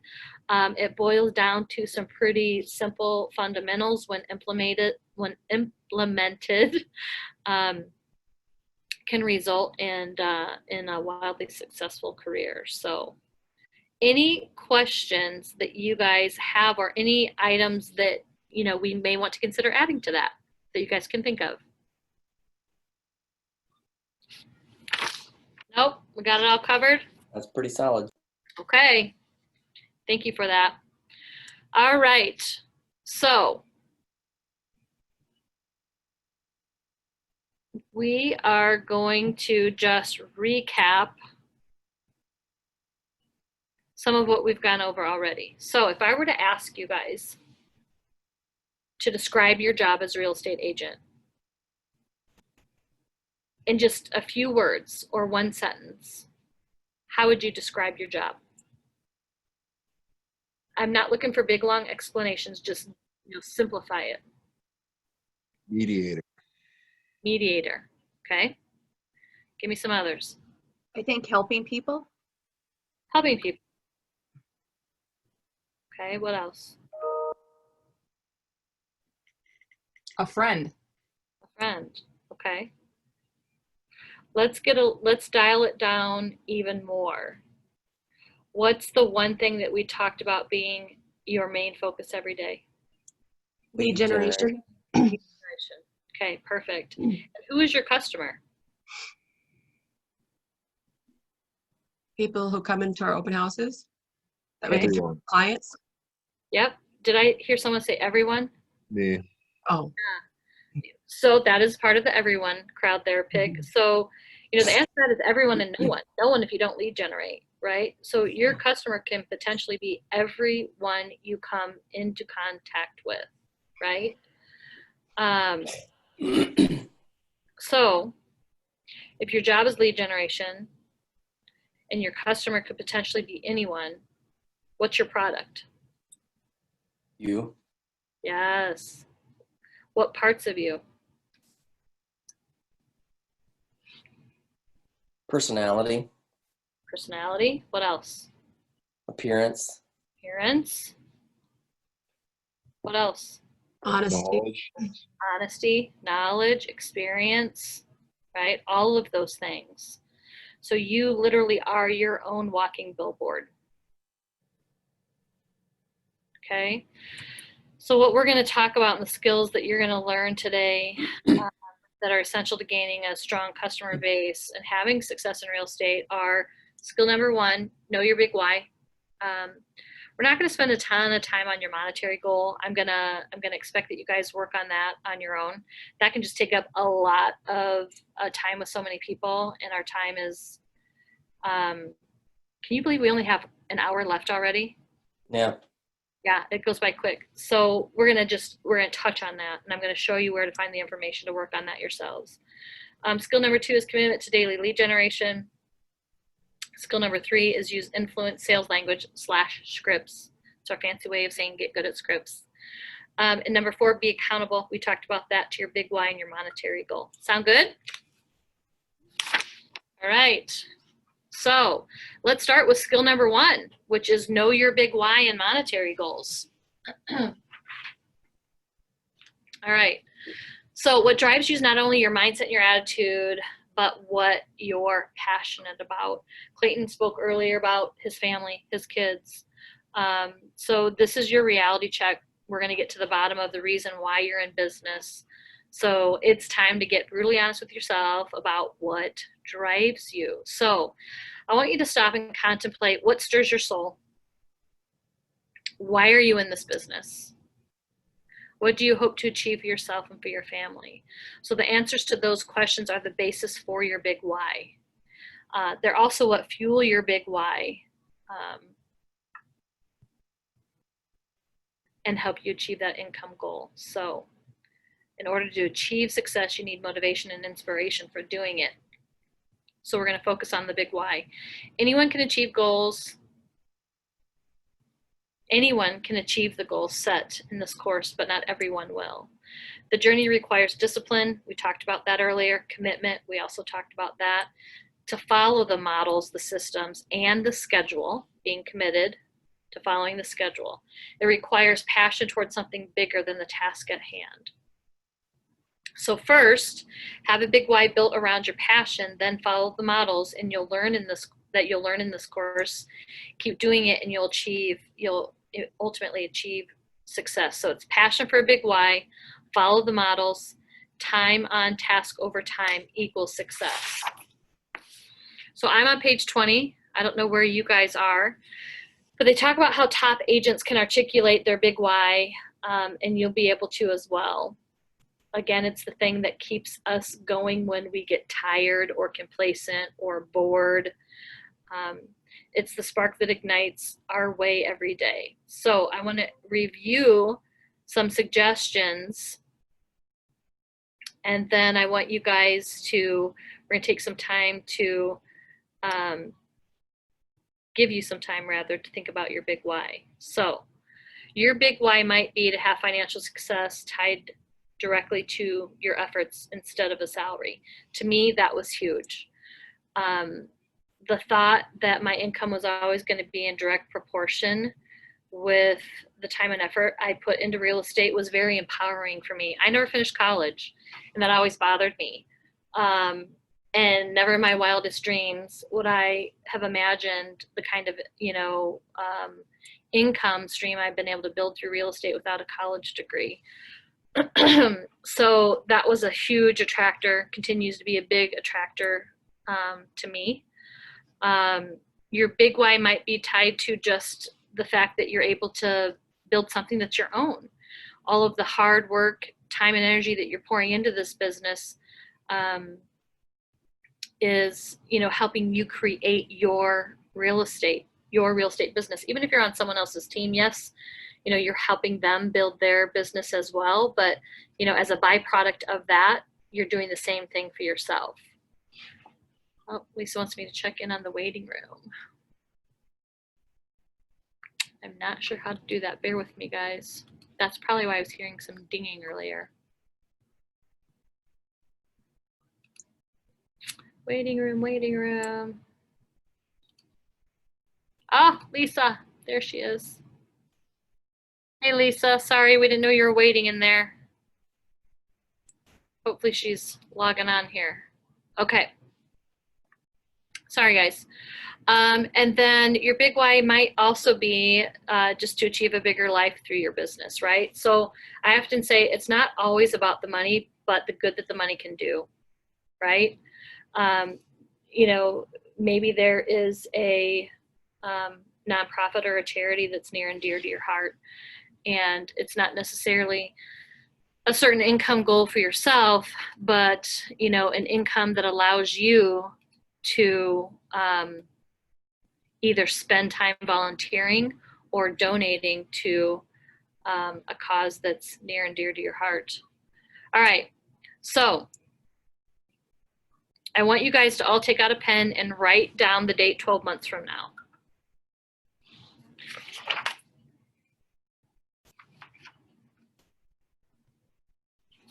Okay.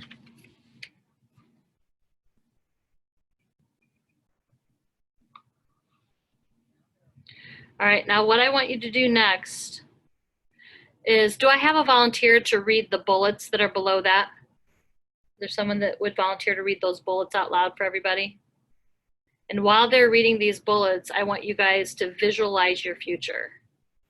I want you to visualize these things a year from now. I can read them. Thank you. Tell me when you want me to go. Go for it. All right. Your business is thriving and your life is everything you've dreamed of.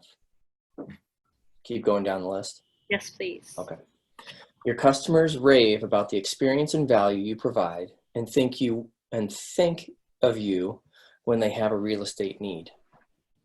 Your family and friends are so proud of your success and you're consistently referring business your way. You are helping others live their dream of owning a home because you are focused on helping them get what they deserve.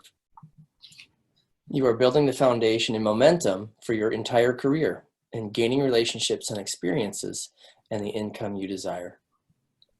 You are the top agent in your market center or rookie of the year if you are new. You're poised to hire a part-time assistant to handle your 80% while you take care of the 20% that grows your business. You are on the path to building a career worth having, a business worth owning, and a life worth living. do you guys think about that? Sounds pretty freaking amazing, right? Do you want to be there in 12 months? I do. Yeah. I'd love to be there in 12 months. So now that you've had a minute to just kind of reflect on that, on page 21 is a activity called Your Big Why. And there's 4 questions. And I want you guys to take about, I'm going to give you about 5 to 6 minutes to, I've already shared with you my big why. It didn't come to me immediately. I think I might have said 2005 when my dad passed away. It was 2015. So I had actually been with the company about 4 years before. Like, I knew family was my cornerstone and that was important to me. But when it became crystal clear to me was when he got sick. So I've shared my story with you guys. That's just an example. But I want to give you guys some quiet time to reflect on and answer those 4 questions. And I'm not going to, I don't expect you all to share them. If somebody does want to share them with us, you certainly can. But I want you to take about 5 to 8 minutes, 3:12 now, so let's say 3:20. Spend some time in reflection and jotting down your answers to that if you would. What page was that on again? 21. On mine, 21. Is that the same as you guys? Can someone confirm?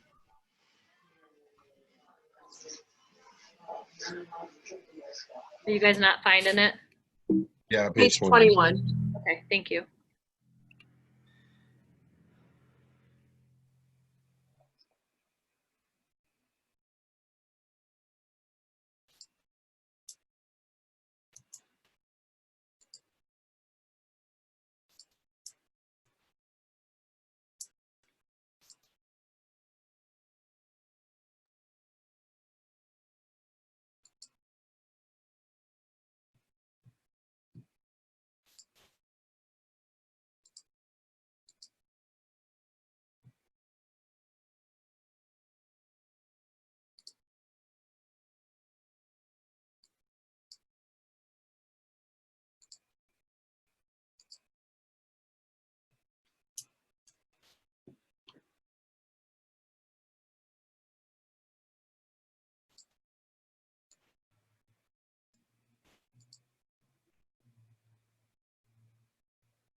All right.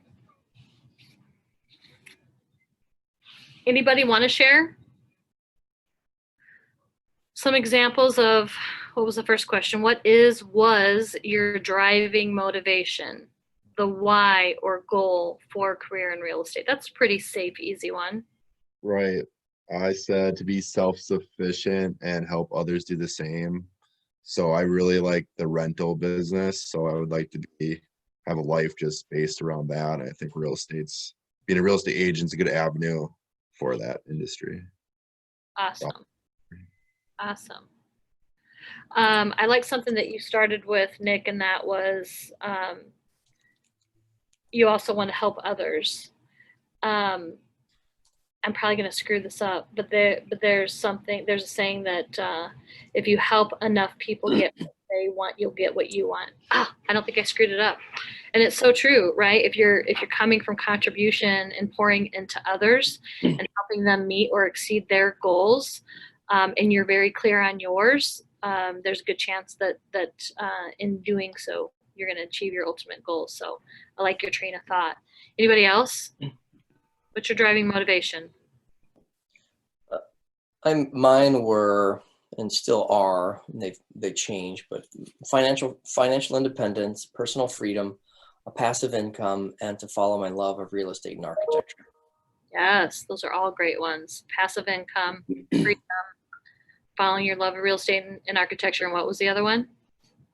Financial independence and personal freedom were the others. Yes, freedom. Obviously, the passive income is not through real estate sales. That is through rental properties. Mm-hmm. Yeah. I don't want to mislead anybody thinking that I think that I'm going to have passive income by sitting around and not working. Nick, though, Lanier is a good connection for you to maybe pick his brain at some point. He deals a lot with investments and rental properties. All right, what else? Anyone else? What's your driving motivation? I would just echo that same thing, financial independence. Okay, I like it. A big part of mine is being in control of my own destiny. I don't like leaving my destiny up to the hands of others, and I want to be in control of my own destiny.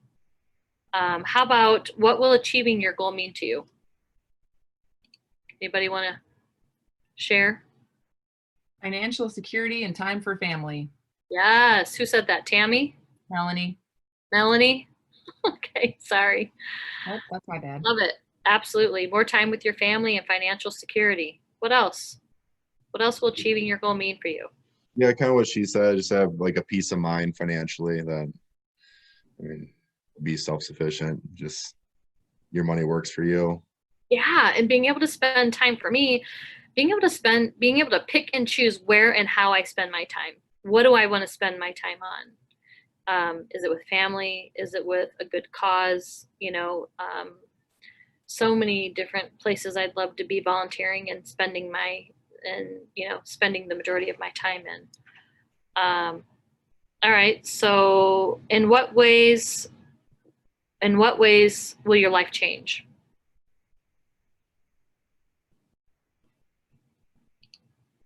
Anybody want to take that one? More time for hobbies, friends, and family. Yeah. Not necessarily in that order. Yeah. Whatever order you want, right? All right. And what doors will it open for you? To help others do the same. Not have to deal with like negative people in your life if you don't want to. Yeah.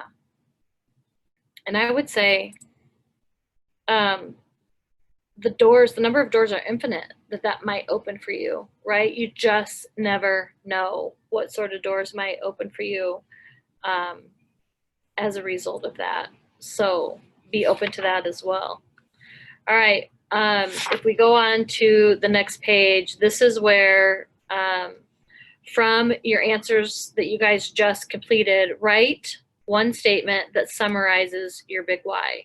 And for those of you who don't have it fully developed yet, this is like I shared with you earlier, the exercise that gave me anxiety because I didn't quite have it figured out yet. That's okay. Just take your best shot. But from your answers on the previous page, write one statement that summarizes your big why. And then using the camera on your phone, take a picture of your big why and consider making it your new background so that you'll see it and be reminded of it every time you use your phone. And then lastly, write answers to these questions. I want you to think about what could get in the way of you achieving your big why. And then I also want you to jot down some ideas on what you can do to help prevent that. So as you're trying to come up with your big why, think about things, for example, that keep you motivated to do the business, especially when things get tough. And I want you to think big, think large, act bold. And your big why could be something really big, or it could be something, you know, a little bit more simple or selfish. You know, like, let's see, one of my boys wants to get a Tesla. I would say that's his big why right now. He's young, he wants a Tesla. It's so funny because it's actually Dylan, for those of you who know him, he's living in Michigan right now. And I was at my office in Burnsville and he framed a picture that said Tesla by 2021. And so it'll be interesting to see if he makes that happen this next year. So I'll be quiet and I'm going to let you guys address those questions right there.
All right. So I promise I promise I wouldn't put anyone on the spot, but is there anyone that wants to, from the answers that you just wrote down, share what your big why is?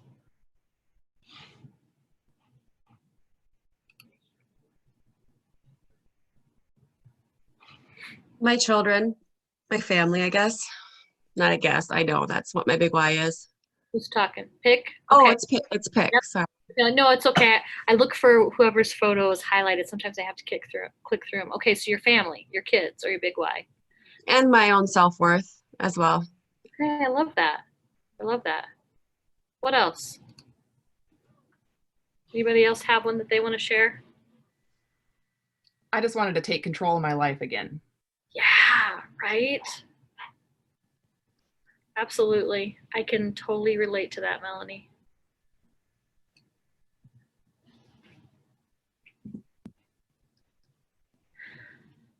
All right. I want to travel, Ooh, who is see that? as much as possible. I want to travel with you, Lisa. Where are we going? Oh my gosh, everywhere. I have a very long bucket list. What's number one on that list? Probably Machu Picchu. Ooh, okay. Any particular reason why? History. Okay. Are you a history buff, or you just like the history of that country? Well, I like the history of that country. I'm into, Mayans and Aztecs and the information that they had before anybody understands how they had it, kind of thing. And, just historic ruins and that kind of thing I am into. Okay. Very cool. I can appreciate that. Okay, Tyler. I'm going to read Tyler's. Oh, Tammy has one too. Freedom and someday to develop land. Okay. Tyler's big why goal is freedom. Both freedom to manage my own life and freedom financially. I want to be 100% debt free next year. I love that goal, which includes paying cash for a hobby farm. Holy smokes. Okay. Those are some big goals. I like it. I can get in my own way by not achieving. Okay, so he's taken us to the next question. Is there anyone else that wants to share their big why before we move on to the next question? Okay, moving on. So the next question is, what could get in the way of achieving your big why? And Tyler's saying, I can get in my own way by not achieving my daily, weekly, monthly goals. And I like, Tyler, that you're thinking from that perspective, because there can be a 30,000 foot view, but you also have to be looking and checking in on your goals regularly and your progress in correlation to them daily. You need to be doing it daily. And I would say that you need to be having some form of accountability, well, whether it's through a coach, another agent that you partner with the office, a significant other, someone who's checking in with you from accountability perspective, at least once a week. I have several accountability partners. Zach, our OP, is my accountability partner. I'm checking in with him at a minimum once a week, and oftentimes more than that. I have a coach who I check in with once a week, and I have a leadership team that I check in with a couple different times a week. So for someone who had like no accountability for the first several years in real estate, I've got it in spades now. And it's also helping me meet my goals this year. So I'm super excited about that. Cindy added sloppy habits, disorganized office, complacent attitude, unmotivated, distracted. Oh man, Cindy, are you talking about me? Are you in my head right now? Cindy, it's probably the same for a lot of us, right? When life gets chaotic. Last night I was up until about 1 o'clock this morning because I had not organized my bag that I carry everywhere with all my stuff in it, and I feel so much better today because I'm organized. Complacency, yes, that kicks in, right? When we either get when we become disappointed or we get unmotivated or distracted. So all of those go hand in hand with one another. Those are great ones. What are some other things that could get in the way of achieving your big why? Anybody else? I get a lot of them. I said distractions, social media, fear, health issues, and the big thing for us with our traction training is shiny objects. Yeah. Something that just sits out there and it says, oh, come look at me and come work on me for a bit and check this out. So Yep, we call that the shiny object or the squirrel syndrome. Squirrel, right? Just whatever it is that takes you off task. I actually had to get to a point to where I don't allow myself to check Facebook until about halfway through the day. And also, unless I'm expecting one, I try not to check my emails first thing in the morning, because I'll have my day set and one email can take me off in a completely different direction than I was intending on going that day. So what I tell people is this, and it's the truth. And y'all probably heard me who have been here for a while say this before. There's no such thing as an emergency in real estate. It just doesn't exist. No one is going to live or die based upon anything that has to do with real estate. From a transactional, we're not talking about safety things, from a transactional standpoint, from a lead generation standpoint. So what I tell people is, when you create your schedule and you time block, lead generation should be the first thing in the morning. And I fought all the excuses, and I'm just going to get rid of them all for you right now. Yes, people answer the phone in the morning. Yes, people are happy to talk to in the morning. Don't think about whether or not you're interrupting them getting the kids ready for school or breakfast on the table or whatever. You will find plenty of people, if you're consistent, that are willing to have conversations with you in the morning. Take a bite of the elephant first thing in the morning. Get your lead generation out of the way first thing in the morning. Everything can wait until after 11 a.m. And I say 11 a.m. because we want to see you doing anywhere between 2 to 3 hours of lead gen a day, whether it's 8 to 11, 9 to 11, you pick the time. My family knows when I'm in my lead generation mode that unless someone's on their way to the hospital or the house is on fire, they're not going to reach me, and I'm not going to answer my phone between the hours that I have set aside for lead generation, because the world's not going to stop. Things aren't going to fall apart, even though it feels like they may. And what happens is when you start transacting and you're a single agent and you're new to the business, everything feels like an emergency. And I'm here to tell you that it's not. So you got to focus on the lead generation, the income producing activities first thing in the morning.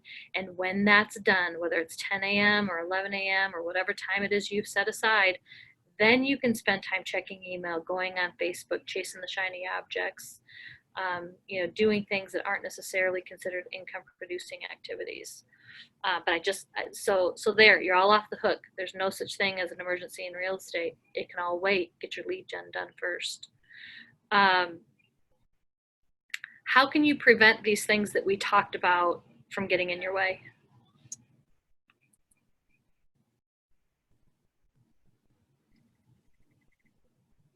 Just focus and invest in the business every day. Yeah. And then it becomes a habit, and then you just kind of get used to it. It's creating good habits, right? In my case, it was breaking bad ones. I wasn't running my business like a business for the first several years I was in real estate. So for me, it was more breaking bad habits. I want to talk a little bit about how we can insulate ourselves or protect ourselves from those distractions. And we call it building a bunker. Does anybody know what I mean by that? Cindy, you're shaking your head. Yeah, you got to unmute yourself though. Can you share with everyone what I mean by that, Cindy? Yes, just removing all distractions before you get started. Get everything out of your way. Absolutely. And to be in an area where you're not going to be folding laundry or checking your email or starting dinner or anything else, all distractions. All of the other stuff that we let distract us, right? So Cindy's exactly right. And a great way to be consistent in that is you find a spot, whether it's your office, whether it's your master bedroom closet, whether it's Caribou, Starbucks, wherever. Have a consistent place where you can keep your things or have your things with you. Make sure that you've got your bottled water. Make sure that you've got your cell phone. Make sure that you've got your chargers. If you need a few snacks, make sure that you have your call list. Make sure that you have everything. And make sure that the day before, so the night before, that you're prepping your call list. You're thinking about who you're going to be calling or what kind of lead generation you're going to be doing the next day, and create this bunker. Katie has a sign that she hangs outside of her door that says, I'm in the process of closing out, transmittal. And when that's hanging on her door, I try and help, protect that time fiercely, and agents know when they see that hanging on her door, she's focused on her one thing. We have agents in the office who have signs that say, doing lead gen, focused on my one thing. You see it hanging on their door, it means do not interrupt, come back at another time. It's okay to do that. It's not being rude. In fact, I think agents will respect you for it, because they're going to think to themselves, geez, maybe I should be doing the same thing. So create that bunker. What else? What else can you do to prevent things from getting in your way to achieve your goal? I put staying focused and completing small goals that are set and achievable. Yeah, baby There's nothing worse than setting big goals that take you a month to do. Right. Or big goals where you're not making incremental progress, right? Because then you just want to kind of throw in the towel. How about sharing your goals? If you share your goals with the people who are important in your life, or your accountability partner, is that a way of helping you prevent things from getting in your way if they know what's important to you? Absolutely. I made the mistake of, after training one time, I was new-ish to Keller Williams. I took some sort of training and it got me fired up, and they talked about sharing your goal. And it was before my whole gosh darn family followed me into the business, so the boys were little. And they said, get buy-in from your family so that you have that support. And I came home and I said, okay, here's my goal. And if I hit the goal, we're going to Disney, right? Or we're taking a family vacation.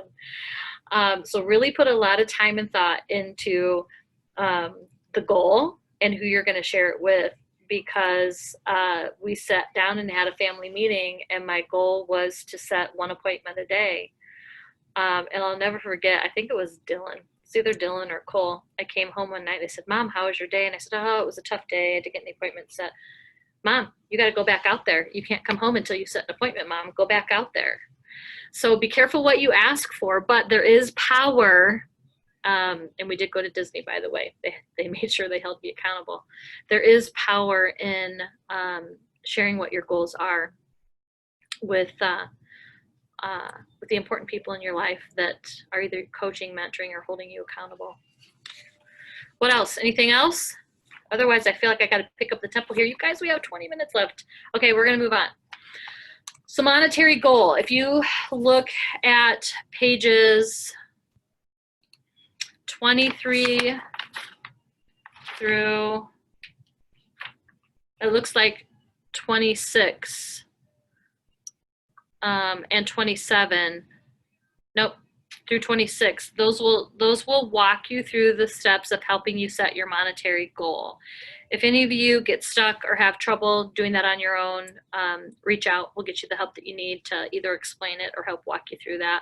Make sure that you do it, because to Nick's point earlier, you have to be very clear on what your goals are from a financial perspective, from how it's going to change your life perspective. And a way in order to ensure getting to that goal is skill number 2, commitment to daily lead generation. So this is going to become a part of your Ignite moving forward, as you're committing to daily lead generation. For every day you don't lead generate, 90 days later, you can expect no money. And you don't want that to happen, trust me. All right, so who can tell me how long, on average, it takes to get a buyer or seller to sign a contract to either list their home or purchase a home? For those of you that haven't done a transaction yet, what's your guess? 90 days. 90 days, okay. Any other guesses? I'd say 30. 30, okay. Well, the average is right in between those two numbers at 60 or more, depending on how much time you put into the lead, into lead generation every day. How long do you guys suppose it takes for a transaction to close once you've come to terms before you get paid? 45? Yeah, anywhere between 30 to 60 days. On average, you're looking at 45 days. So think about how quickly you want to get paid, or how long you can go without a payday or a paycheck, and what it will take for you to get paid so that you can begin to fund that big why. And the answer to that is, you don't have to think about it very long. The first answer that should have popped into your mind is lead generate every day. Build your database of contacts, communicate and feed that database daily with new contacts. All right, so we are going to talk about the lead generation funnel. That's on my page 29. Are you guys that as well? Yeah. Okay, I'm going to pick up a little bit of speed here. Cannot believe how quickly this time goes. All right, so the lead generation funnel must be filled with leads. The countdown to your payday begins when you set an appointment, okay, with a buyer or a seller. Then that should lead to an agreement, whether it's a listing agreement or purchase agreement, or buyer rep contract rather. And then once the listing is sold or the buyer has made an offer or wants to make an offer, it goes to the contract period. And then after all the contingencies are removed, you're looking at a closing payday. So on average, that process from the time that you connect with the lead to set the appointment, to sign an agreement, to write a contract or accept an offer to closing can be, 90 days or more. And from the contract period, it could be, anywhere between 30 and 60 before you get paid. And so in order to create that sustainable business, one that doesn't have a lot of highs and lows, right? Where, you have 3 closings 1 month and then go for 3 months without a closing. In order to create that predictability and that sustainability, you can't stop your lead generation when you get busy. And that is what happens with a lot of agents, whether they're new or seasoned, is they get busy selling houses or writing contracts, and they take their eye off the ball from the lead generation. And as soon as they're finished with their last closing, they look up and they realize, oh my gosh, I don't have any business because I haven't been doing my lead generation. So you don't want to get caught in that, vicious cycle. All right. Okay. This is your daily 10-4. So these are your expectations, your homework, part of your homework. So part of your homework are your missions, and that will be either in your binder or online. You'll see where your mission that's been assigned is, and make sure that you have that done before the next time you meet in a classroom setting with your instructor. In between there, every day, you're doing your daily 10-4, which means you're committing to adding 10 new contacts to your database. This is every day. Speak with 10 people in your database, write 10 notes to people, and then weekly, they want you to preview at least 4 homes, okay? And so that's what you guys are committing to, and that's what I want you to hold one another accountable to. So does everyone know what previewing homes means? I was going to ask you that. Does that mean physically taking my device and pulling a key out of a lockbox and going into the home for sale and walking around? You could do that, or you could go visit model homes, or if there are open houses that are being held around, where you're at Lanier for the weekend, you could go pop into some open houses. Okay. Take the time to go and walk through inventory that's currently for sale. And why do you think we want you guys doing 10 on? It's if you did it Monday through Friday, that's 2 a day, or 10 a week. Why do you think we want you guys to do that? Why is that a powerful habit to create? Because you're learning the market and you're learning what things are pricing at and seeing the interiors and exteriors. Absolutely. Getting a gauge. Yeah, you're becoming a market expert in the area that you're focusing on. Okay. Any other reasons that you guys can think of? It's also helping you build habits. It's helping you build good habits. Okay. All right. So go out. Target has a box set of note cards for like, I don't know, $10 or $12. It's like 100 of them. Have them handy. You can knock out the top 3 tasks by reaching out and calling somebody, 10 times a day. They could be your new contact that you add to your database. You've spoken with them, and you could write them a note. Hey, it was great speaking with you today. If you run into anyone that's thinking about buying or investing in real estate, let me know. So you can get through, it sounds like a lot, but if you're strategic about it, you can get through those tasks pretty easily. You know, you might be wondering, well, why do I need to do these things? Number one, we talked about it creating a good habit. It's going to help you grow and manage your database. If you're adding 10 people to your database, and you want to add them with as complete information as possible. Name, address, email, cell phone number. We are starting to approach a really great time for a super simple script that you can use and reach out to just about anybody that you know. And they're called the holidays. Hi, calling to wish you happy Thanksgiving. How's the family? Happy New Year. Merry Christmas. Happy Hanukkah. You know, whatever the case may be. I mean, this time of year is ripe with reasons to reach out to people, even if you haven't talked to them in a long time. It could be a script that's as simple as, hey, I don't know if you know this, but I recently got into real estate and I'm updating my database. I just want to make sure that I have the most up-to-date information for you. Is this your correct cell phone number? Is this your correct email address? Awesome. Hey, by the way, while I have you on the phone, have you thought about or come across anyone recently that's thinking about buying or investing in real estate? Super easy, simple. Another one that I love. Let's say I was out showing houses and there's a client who I've avoided calling because 3 years have gone by and I haven't talked to him or reached out to him or sent them any kind of item of value. I would avoid those because I felt bad and I thought, oh, they must be mad at me. I've lost touch with them. And so it might be something as easy as, hey, Chris, it's Erin. How are you? Chris, role play with me for a second. Putting you on the spot. Oh, I'm good. How about you? I'm good, Chris. Hey, I got to tell you, you know what? I was in your neighborhood yesterday showing houses and I drove by your house and I thought, man, you know, I have just been horrible about keeping in touch with you. And I made a commitment to myself right then and there that I was going to reach out and see how the heck you're doing. How are you? I'm doing really well. I just had a career change. Things are good. How about yourself? I'm good. I'm good. You know, the real estate market's strong. I'm super grateful in this crazy year of 2020 that, you know, real estate was deemed essential and we've managed to keep our head above water and stay busy. How's the family? Oh, the family's doing really well. Yeah, the pandemic's been a little rough on everybody, but everybody's back to work and everybody's healthy. So yeah, we couldn't ask for much more right now. Oh, good. I'm certainly happy to hear about that. And congrats, by the way, on the new job. How's that going? Oh, it's going really well so far. Yeah, I mean, I've only been at it for about 3 weeks, but I've got 2 deals in the works, so can't complain. That's amazing, Chris. Hey, you know, with my large network of people, I'm just wondering, is there anything that I can do to help support you in your new line of work? You know, actually, you could, if you didn't mind, if you knew somebody that was looking in my line of work, if you wouldn't mind just handing out my contact info or a business card, that would be super helpful.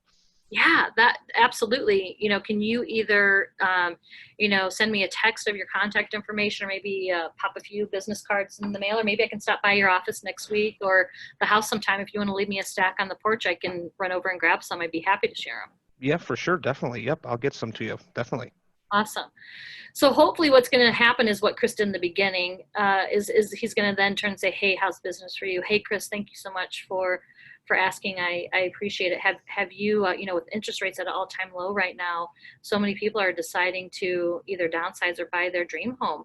I know it's been 3 years since, you know, you bought the house, but, you know, have you been thinking along those lines by any chance at all? Myself, not recently with the new job change, but it definitely is in my future. Okay, I can certainly appreciate that. Well, since I have you on the phone and since you're not thinking about it right now at this particular point in time, have you come across anyone recently who has? You know, I've got a couple of people in mind actually that have been mentioning it. So yes, I do have a couple people I could think of off the top of my head. Yeah. All right, awesome.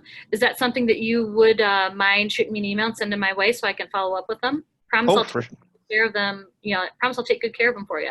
Definitely, for sure. Yeah, when we get off the phone, I'll get that info for you. Okay, awesome. Great, thanks. Okay, so what'd you guys think about that? Appear to be easier than what you thought? Did it seem like a hard sell or a pretty natural conversation? Seemed pretty natural. Okay, what else? Give me feedback, people. I thought that was awesome. What would you have done differently? You're not going to hurt my feelings. Let's mastermind.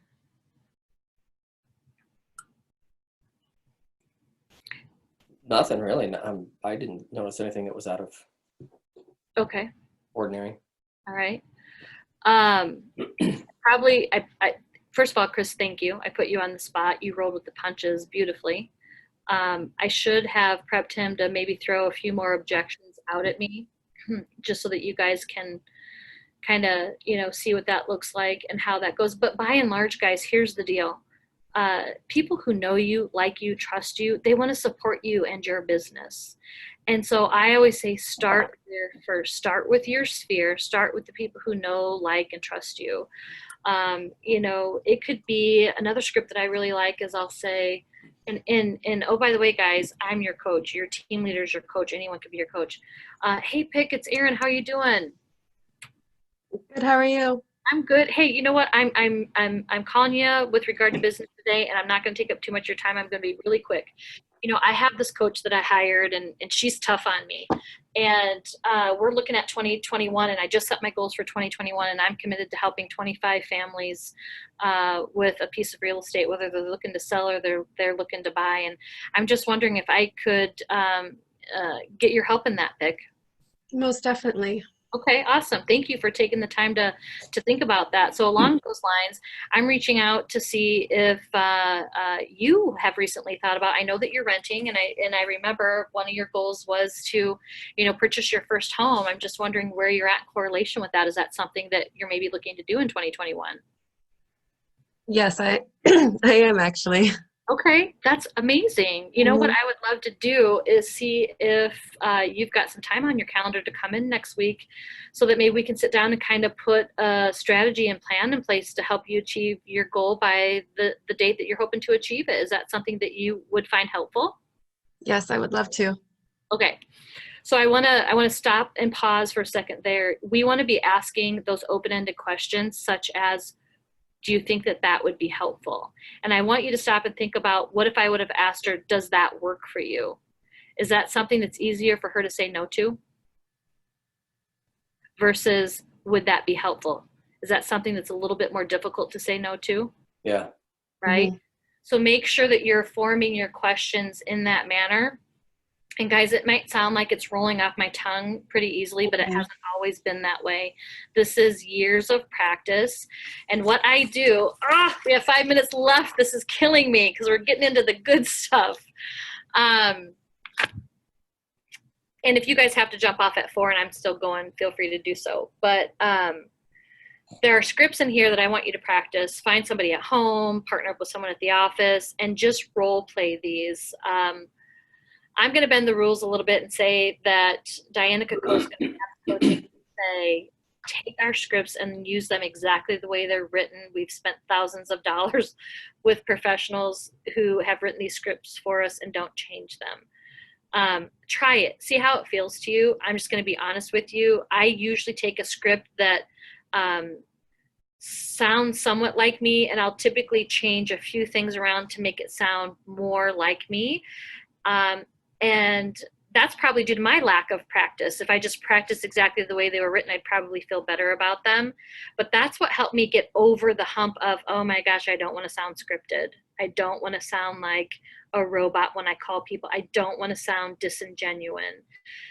So in order for me to be able to get over that mental block, I had to pick apart scripts to a certain degree and replace some of the words or replace some of the phrasing that I felt like sounded more like me.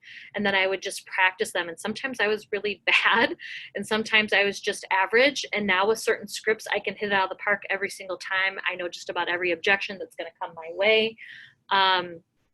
But that doesn't happen overnight. It comes with practice. So my best piece of advice for you is just, take the time, set some time aside every week to do a little bit of that script practice and role playing with somebody. All right. Hey, Erin, this is going to sound like a novice question, but you referred to scripts. Yes. And I tried to come on this morning onto the script mastery thing. I didn't see it kick on. Where are the scripts? Yeah, did they have that on the calendar for today? Yeah, it was at 10. Okay. I thought they took that off for October, so my apologies, because normally I run that.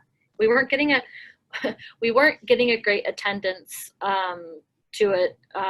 However, here's what I'm willing to do, and this usually happens after Ignite. people get fired up about practicing scripts. As you guys are going through Ignite, I'm willing to put it back on the calendar if you guys would find it valuable. I mean, I love scripting. I like running script practice. So, you know, maybe what we'll do is at the end of Ignite, we'll take another poll. And if you guys are up for it, we'll put it back on the calendar. But you'll find all kinds of scripts in your Ignite material, Lanier. In fact, I think there's a section that's just scripts. Okay. If you can't. Can I comment really quickly? So also, in addition to those, and you might have the entire catalog in your Ignite materials, I'm not sure, but if you go to the KWPR Agent Resources Google Drive, there is a folder in that drive and it's titled Scripts Catalog. And there's an entire buyer scripts catalog, an entire seller scripts catalog, and an entire lead generation scripts catalog. Also available on KW Connect, but I mean, these catalogs are like 100 pages long. So that's where you can find all of the official script books. I found them. Thank you. There you go. Plethora of them. No shortage of them. Okay. I am going to let you guys go over the rest of what's in here, you know, on your own. We went over, you know, the nuts and bolts of most everything. The last thing that I want to talk to you about is the tracker. So here's the deal. Normally we're teaching Ignite live and in person, and I can show you up on the screen how to log into the tracker. You have all been added to it, those of you who are currently agents with us. I want to say Pick and Alyssa. I think Alyssa's doing Ignite. Maybe she just couldn't join us today, Pick. Maybe you know. But I think you guys have access to our demo account.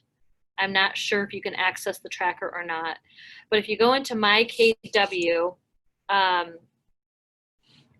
or from your tablet, laptop, or smartphone, it says you can go to www.daily104.com. I've never tried going in that way before, so I can't guarantee it.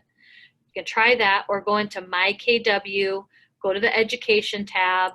There'll be a magnifying glass, type in the word Ignite, scroll down and go to Student Resources. And then there should be a My Tracker tab. If you're someone who is visual and you want to track your 10-4 daily, there's a cool little graph. I'm gonna try and hold it up. It looks something like this, where you can track your lead generation activities, okay? It's something that we require that you do when we meet in person, but with things being, we normally form teams and things of that nature. We made the executive decision not to do that this time around because it just makes it a little bit more complicated in the Zoom world. So it's 4 o'clock on the dot. Questions? Who has questions before I cut you all loose? And thank you for hanging with me. 3 hours is a long time. So I'm super impressed that you guys took this time to invest in yourselves today.